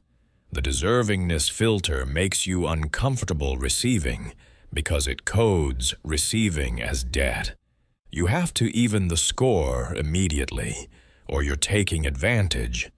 But receiving gracefully is a skill. It honors the giver's generosity. It acknowledges your worth. Practice saying thank you and sitting with the discomfort of having received something you didn't earn. That discomfort is your filter. The more you sit with it, the weaker it gets. Monica had a severe deservingness filter installed by childhood poverty and Catholic guilt messaging.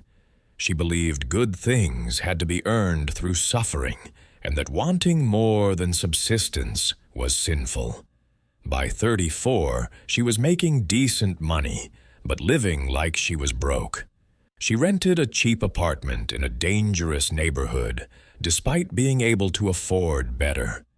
She drove a car that broke down constantly, despite having savings for a reliable one. She bought the cheapest food, despite having budget for quality. When friends questioned her choices, she said she didn't need more. She was fine with what she had. Spending money on comfort was wasteful. But she wasn't fine. She was exhausted from her commute, stressed from her unsafe neighborhood, depleted from poor nutrition. Her deservingness filter was creating unnecessary suffering under the guise of virtue. Her therapist asked her a question that cracked the filter open. If your best friend was living the way you're living when they could afford better, what would you tell them? Monica immediately said, I'd tell them they deserve better. They've worked hard. There's no virtue in unnecessary suffering. Then why doesn't that apply to you? Monica had no answer. She realized she was holding herself to a standard of worthlessness she'd never hold anyone else to. The filter was making her punish herself for existing.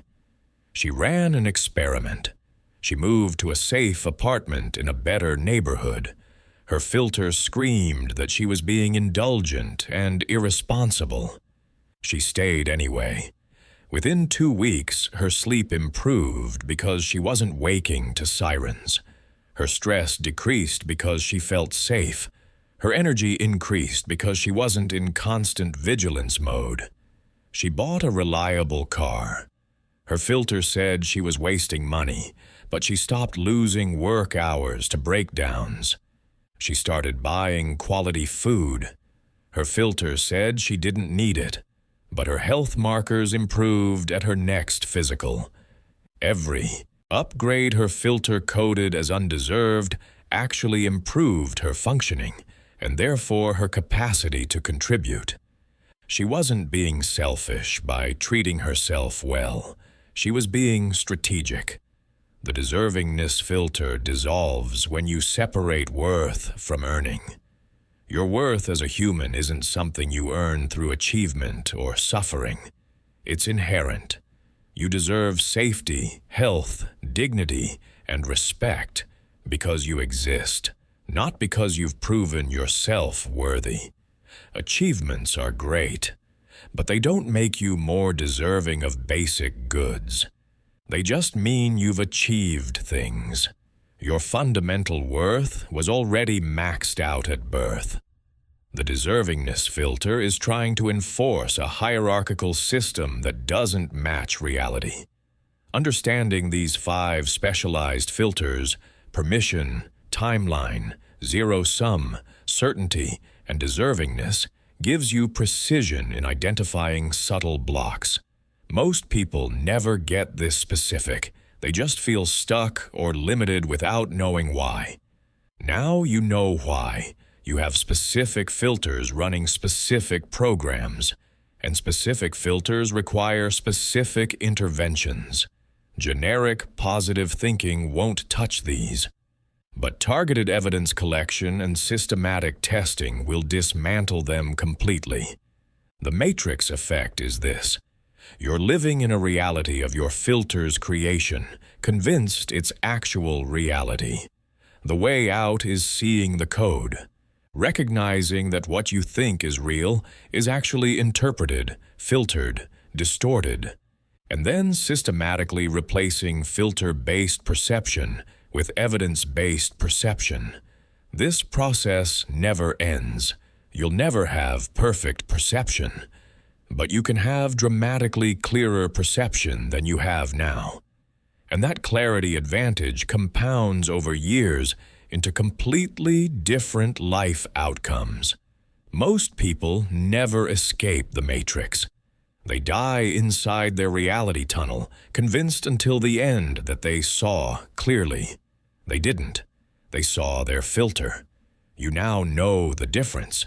You know how to identify the filter. You know how to test it. You know how to update it. What you do with that knowledge is up to you.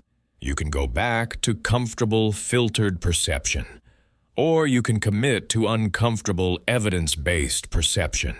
One keeps you where you are. The other moves you toward what's possible. But before we close, let me give you the advanced integration framework. This is what you do once you've been working with filters for 6 months to a year and you're ready to go deeper. The basic work is identifying individual filters and testing them with experiments. The advanced work is seeing the meta-patterns in your filter system and addressing the core architecture that generates multiple surface filters. This is pattern recognition at a higher level. Most people's filter systems have a central organizing principle. One core belief that generates dozens of derivative beliefs. If you identify and collapse the core belief, all the derivative filters weaken simultaneously. This is exponentially more efficient than dismantling filters one by one. But you can only see the core belief after you've worked with enough surface filters to recognize the pattern connecting them. Here's how to identify your core organizing belief. Review all the filters you've identified over the past 6 months. Write them out. I'm not good with money. I'm not creative. I'm not leadership material. People don't value me.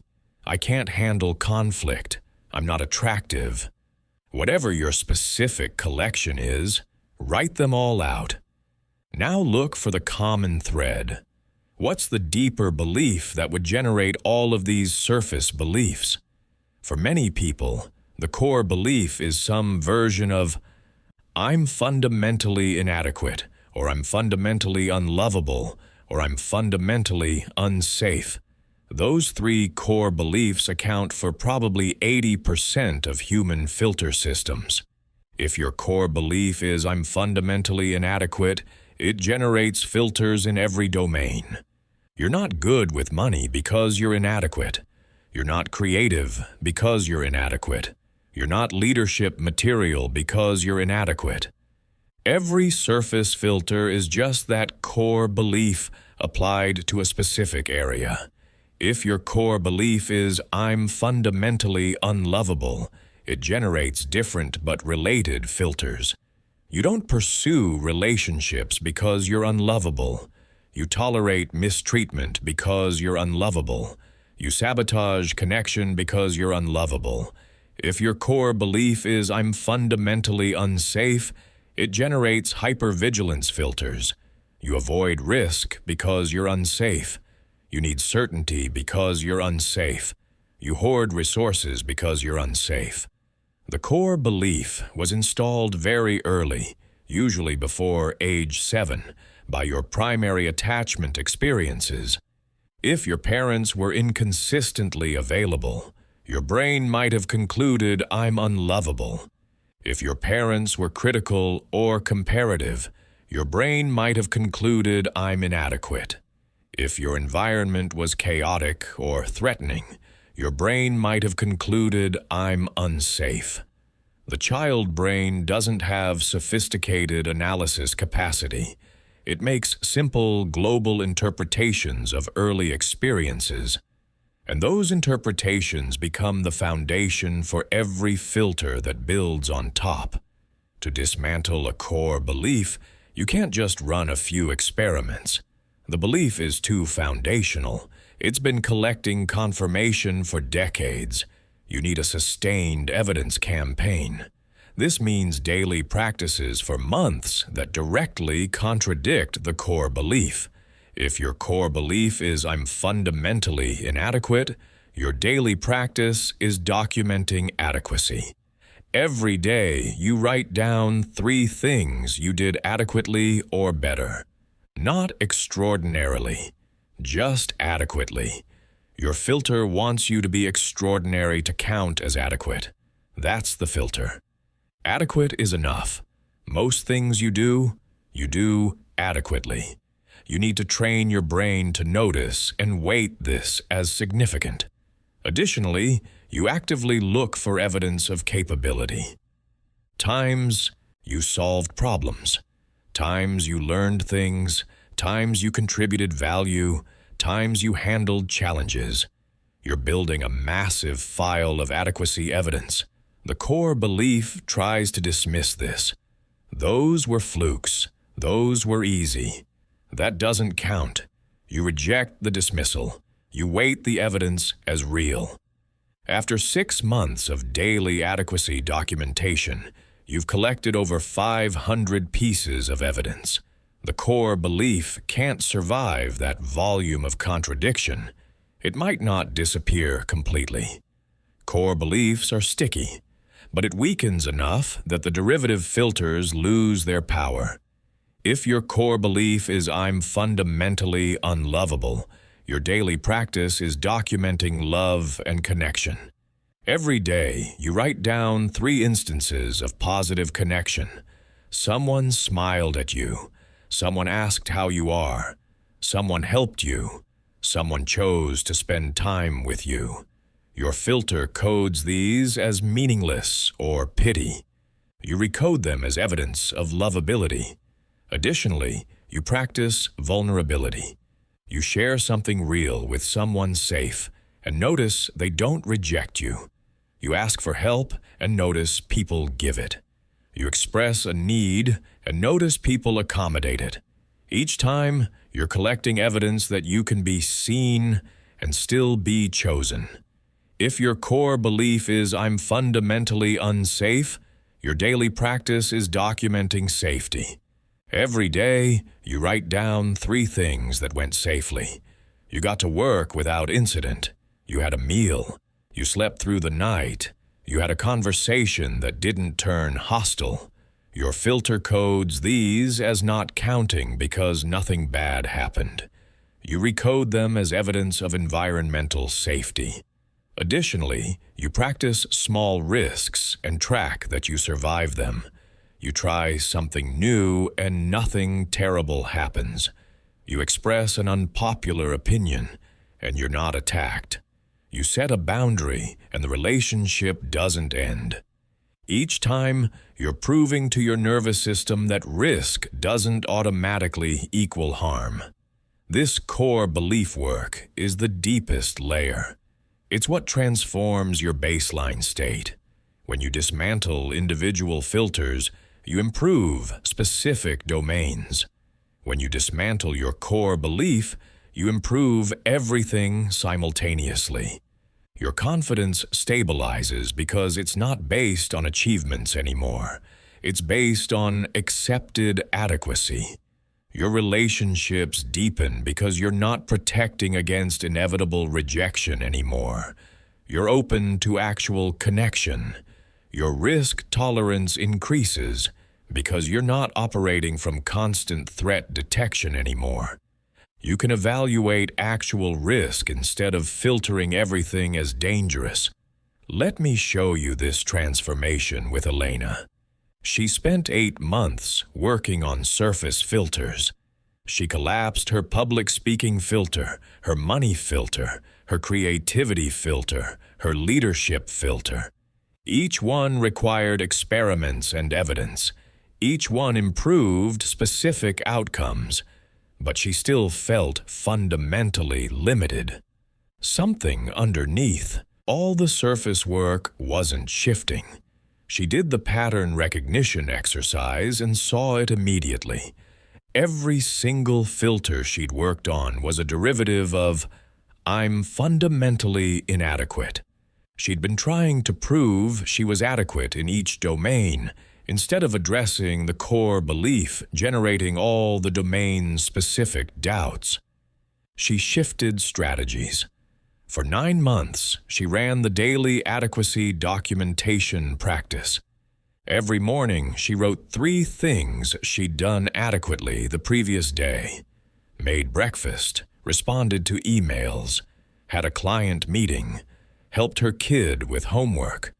Her filter screamed that these didn't count. They were basic. They weren't special. She documented them anyway. Additionally, she started saving evidence. When a client thanked her, when her boss gave positive feedback, when her partner expressed appreciation, when her kids said she was a good mom, she saved these messages and reread them weekly. Her filter tried to dismiss them. They're just being nice. They don't really mean it. She rejected the dismissal and weighted them as real data about her adequacy. Month 3, she noticed something. She stopped needing external validation to feel okay about herself. Month 5, she noticed she wasn't comparing herself to others constantly.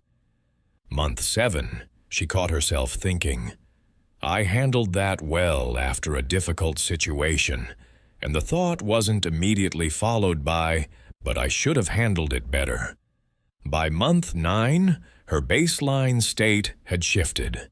She no longer walked around with a background hum of "not enough."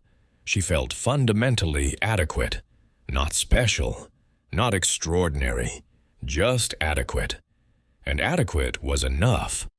What happened next surprised her. Her surface filters that she'd already worked on became even weaker. Her public speaking improved because she wasn't trying to prove adequacy anymore. She was just communicating. Her money decisions improved because she wasn't compensating for inadequacy anymore.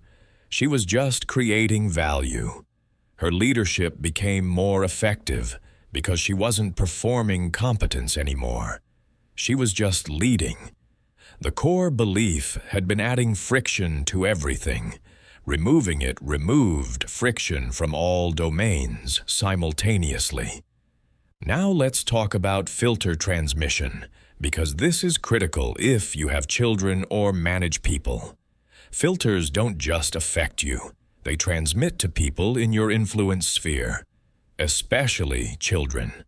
Your kids are absorbing your filters right now through observation and interaction. If you have a scarcity filter, your kids are learning scarcity. If you have a fear of failure filter, your kids are learning to avoid risk. If you have a perfectionism filter, your kids are learning that adequate isn't enough. You might not be explicitly teaching these beliefs, but your kids are watching what you notice, what you avoid, what you value, what you fear, and they're building their filters based on your model. The good news is, when you dismantle your filters, you stop transmitting them. When you demonstrate that failure is information, your kids learn to experiment. When you demonstrate that adequacy is enough, your kids learn self-acceptance. When you demonstrate abundance thinking, your kids learn generosity. You become the counterexample to cultural conditioning. Your kids still get messages from school, media, peers, and culture, but they have one adult in their life modeling clear perception. That matters more than most parents realize. If you manage people, the same principle applies. Your team is absorbing your filters. If you have a certainty filter, your team learns to avoid action without perfect information. If you have a scarcity filter, your team hoards information and competes instead of collaborating. If you have a perfectionism filter, your team burns out trying to meet impossible standards. Your filters create the culture. You might have official values on the wall, but your actual filters determine what behaviors get rewarded and what gets punished. Your team reads those signals and adjusts their filters accordingly. When you clean up your own perception, you create space for your team to operate with clearer perception. You model experimentation instead of certainty. You model abundance instead of scarcity. You model excellence instead of perfectionism. Your team sees that these approaches work and adopts them. Culture change doesn't come from training or posters. It comes from leadership demonstrating different perception, taking action based on that perception, and getting results that prove it works. Let me give you one final advanced practice: meta-awareness training. This is the practice of watching your filter in real time and narrating it. Most people's filters operate completely unconsciously. The filter generates thoughts, and you think those are your thoughts. You don't recognize them as filter output. Meta-awareness creates a gap between the filter and your identity. You start to notice, oh, that's my scarcity filter activating, or there's my inadequacy filter explaining away this compliment, or that's my certainty filter trying to stop me from acting. This narration creates distance. You're not the filter. You're the awareness noticing the filter. Practice this throughout your day. Every time you notice a limiting thought, mentally label it. That's my filter. Not that's true or that's reality. Just that's my filter. This tiny practice, repeated hundreds of times, fundamentally changes your relationship with your thoughts. Your thoughts become phenomena you observe rather than truths you obey. And once you're observing them rather than identifying with them, they lose most of their power. A thought you identify with controls you. A thought you observe informs you, but doesn't control you. Combine meta-awareness with the question, what's the filter's agenda? Every filter is trying to accomplish something, usually protection. Your scarcity filter is trying to protect you from resource loss. Your inadequacy filter is trying to protect you from shame and rejection. Your safety filter is trying to protect you from harm. The protection strategy made sense at installation. It doesn't make sense now. When you recognize what the filter is trying to do, you can address the underlying need in a more sophisticated way. Your scarcity filter wants security. You can create security through skill building and diversification, not through hoarding. Your inadequacy filter wants belonging. You can create belonging through authentic connection, not through perfectionism. Your safety filter wants stability. You can create stability through capability development, not through avoidance. When you understand the filter's agenda, you can thank it for trying to help and then choose a better strategy. This is radically different from fighting the filter or trying to suppress it. Fighting creates internal conflict. Understanding creates integration. The filter is a part of you that's trying to help using outdated methods. You don't destroy it. You update its methods. You give it new information about what actually creates the outcome it's pursuing. This approach is sustainable long-term because you're working with your whole system instead of trying to override parts of it. The final integration piece is community. Filter work is harder in isolation. You need people who see your filter when you can't see it. You need people who will challenge your distorted perception with love. You need people who model clearer perception and show you what's possible. Find or build a small group of people committed to this work. Meet regularly. Share your current filters. Share your experiments. Share your results. Hold each other accountable. Celebrate each other's breakthroughs. Call out each other's filter reactivation. This isn't therapy. It's mutual filter spotting. You'll see their filters more clearly than your own. They'll see yours more clearly than theirs. That external perspective is invaluable. In this community, practice the language of filters. Instead of "you're wrong," say, "I think that might be your filter." Instead of "that's a bad idea," say, "your certainty filter seems active right now. Is it giving you accurate information?" This language is non-attacking. It doesn't make anyone defensive. It just points to the filter as a possibility to examine. Most people don't get defensive when you point to their filter because the filter is clearly not their core identity. It's programming they can choose to examine or update. The language creates collaborative exploration instead of confrontational correction. Your filter community becomes your reality testing ground. When you're not sure if something is filter or reality, you bring it to the group. You describe the situation. You share your interpretation. You ask, "Is this my filter or is this accurate perception?" They help you separate signal from distortion. They share what they see that you might be missing. They offer alternative interpretations. They help you design experiments to test ambiguous situations. This collective intelligence dramatically accelerates individual filter work. Over time, your community develops a shared language and shared models. You reference specific filters by name. You catch patterns in each other's thinking. You celebrate when someone acts despite their filter screaming. You support when someone's filter reactivates after progress. You become a group of people committed to seeing reality more clearly together.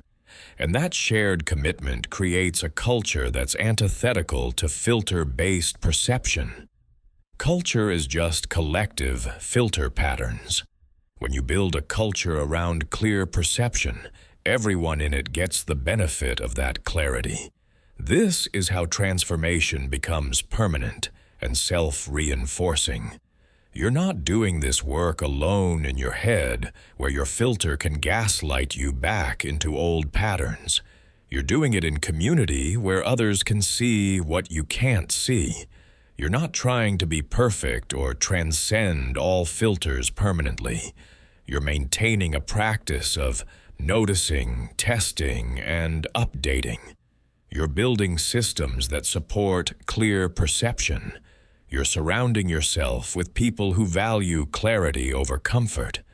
And you're contributing your own clarity to help others see their filters.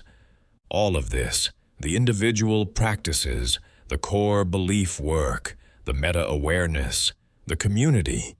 This is what living outside the matrix looks like. It's not dramatic. It's not a single moment of enlightenment.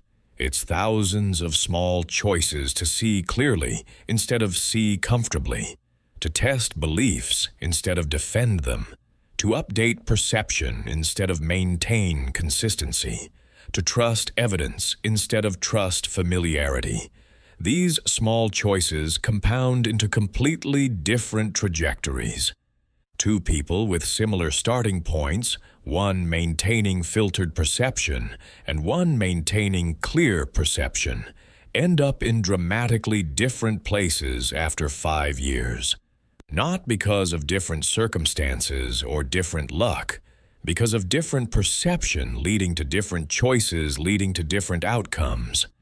I'll end with this. The reality you're experiencing right now is not fixed. It's not final. It's not the limit of what's available. There's a wider, richer, more possibility-dense reality existing all around you. You're just not seeing it because your filter is blocking it. But the moment you see the filter, the moment you recognize it's there and test whether it's accurate, the walls start to dissolve. Opportunities appear. Capabilities emerge. Outcomes shift. Not because reality changed, because your perception of reality changed. And perception change is the only change that matters. Because perception determines what you notice, what you consider, what you attempt, what you achieve. You have the tools. Now, you have the framework, you have the process. The only question left is, will you use them? Will you actually run the experiments? Will you actually collect the data? Will you actually update the code?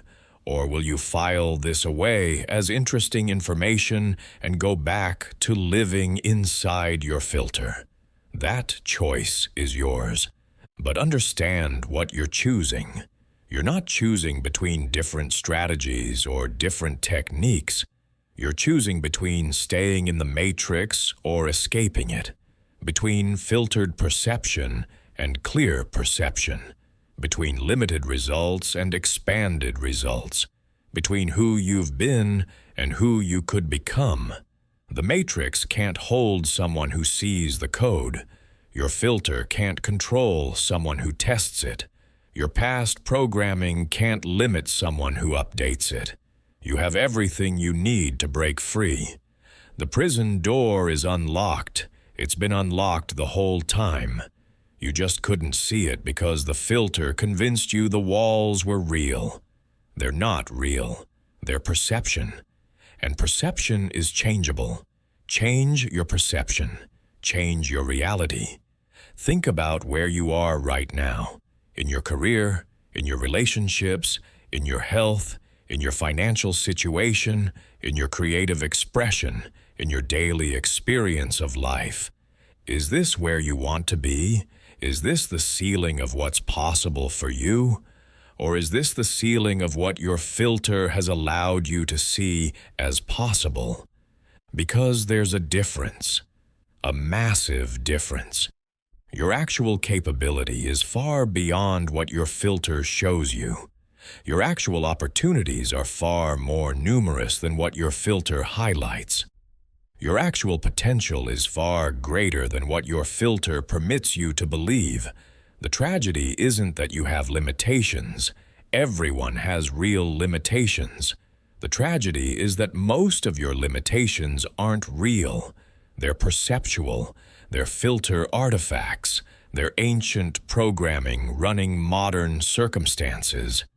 And you've been defending them as if they're truth. You've been arguing for them, collecting evidence for them, building your life around them, treating them as unchangeable facts about reality. They're not facts, they're interpretations, and interpretations can be tested and updated. You're standing at a choice point right now. One path is familiar. Go back to filtered perception. Let your old programming reassert itself. Tell yourself that you understand these concepts intellectually, but your situation is different. Your limitations are real. Your filter knows what it's talking about. This audiobook was interesting but not applicable to your specific circumstances. That path is comfortable. You know how to navigate it. You've been navigating it for years. And it leads to more of what you already have. More of the same results. More of the same frustration. More of the same gap between what you want and what you achieve. The other path is uncertain. Commit to evidence-based perception. Start identifying your filters today. Start running experiments this week.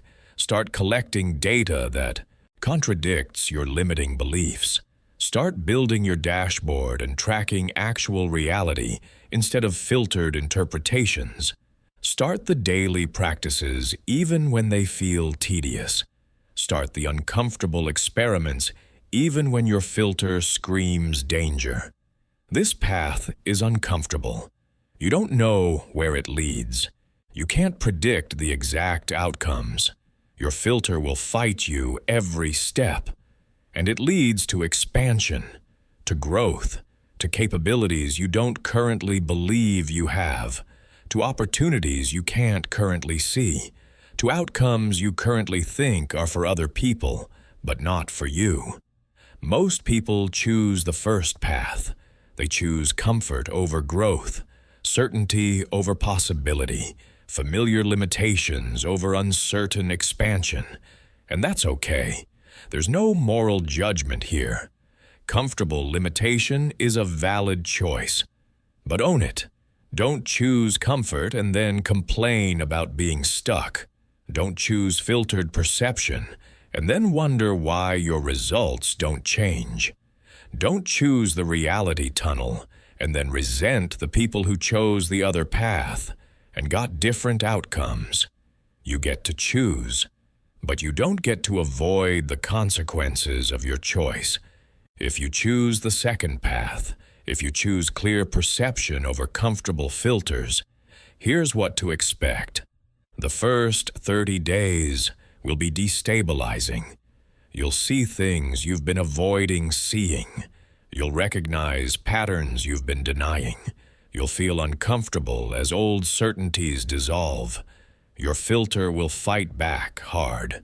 It will tell you this is all nonsense. You're fine the way you are. Nothing needs to change. This is too much work. Your situation is different. That's normal. That's the filter defending itself. Expect it. Don't obey it. Days 30 to 90, you'll start seeing results. Small at first. You'll notice an opportunity you would have missed. You'll take an action you would have avoided. You'll get an outcome your filter said was impossible. These small wins prove the methodology works. They give you confidence to keep going. They show you that your filter was lying about what's possible. But you'll also hit setbacks. Things won't always work. Experiments will fail. Your filter will try to use these failures as proof that you should quit. Run the setback protocol. Extract the lesson. Run another experiment within 48 hours. Don't let failures become evidence for your old filter. Let them be information for your updated perception. Months 3 to 6, transformation accelerates. You'll collapse multiple filters. You'll build new capabilities. You'll create outcomes that your old self would have thought impossible. You'll look back at who you were 6 months ago and barely recognize that person's limitations. You'll wonder how you tolerated such narrow perception for so long. But you'll also face the deep filters, the core beliefs, the ones that generate all the surface filters. This is harder work. It requires sustained effort. It requires community support. It requires commitment to the daily practices even when you don't feel like it. Most people quit around month 4 or 5 when they hit the core beliefs. Don't quit. That's where the real transformation happens. Months 6 to 12, integration. The practices become habits. Clear perception becomes your default instead of something you have to work at. You still catch your filter activating, but you recognize it instantly and course correct. You still run experiments, but they're second nature. You still update beliefs, but it happens fluidly instead of requiring formal protocols. You become someone who lives outside the matrix. Not perfectly, not constantly, but consistently enough that your trajectory has permanently shifted. After year 1, the compound returns begin. You're not just seeing more clearly in one domain. You're seeing clearly across all domains. Your increased income creates more opportunities. Your improved relationships create more support. Your developed capabilities create more confidence. Your expanded perception creates more possibilities. Everything feeds into everything else. The upward spiral becomes self-reinforcing. You become the person who gets results that seem disproportionate to your efforts. But it's not magic. It's compounding clarity advantage. You're seeing and acting on reality that others are filtering out. Over years, that advantage becomes enormous. This is available to you. Not theoretically. Actually, right now, today, you can start the morning RAS practice tomorrow. You can build your dashboard this week. You can identify your first filter and run your first experiment this month. You can begin the journey from filtered perception to clear perception immediately. Nothing external needs to change first. You don't need more resources. You don't need different circumstances. You don't need permission. You just need commitment to see clearly instead of see comfortably. The world needs people who see clearly, who test their beliefs, who update their perception based on evidence, who refuse to stay trapped in reality tunnels just because they're familiar. The problems we face collectively, as societies and as a species, exist largely because most people are operating from filtered perception. They're defending beliefs instead of testing them. They're confirming biases instead of challenging them. They're arguing for limitations instead of experimenting with possibilities. You becoming someone who sees clearly doesn't just change your life. It changes everyone you influence. Your clarity gives others permission to question their filters.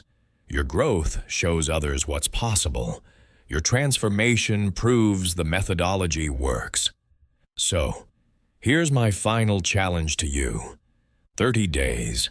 Commit fully to this process for just 30 days.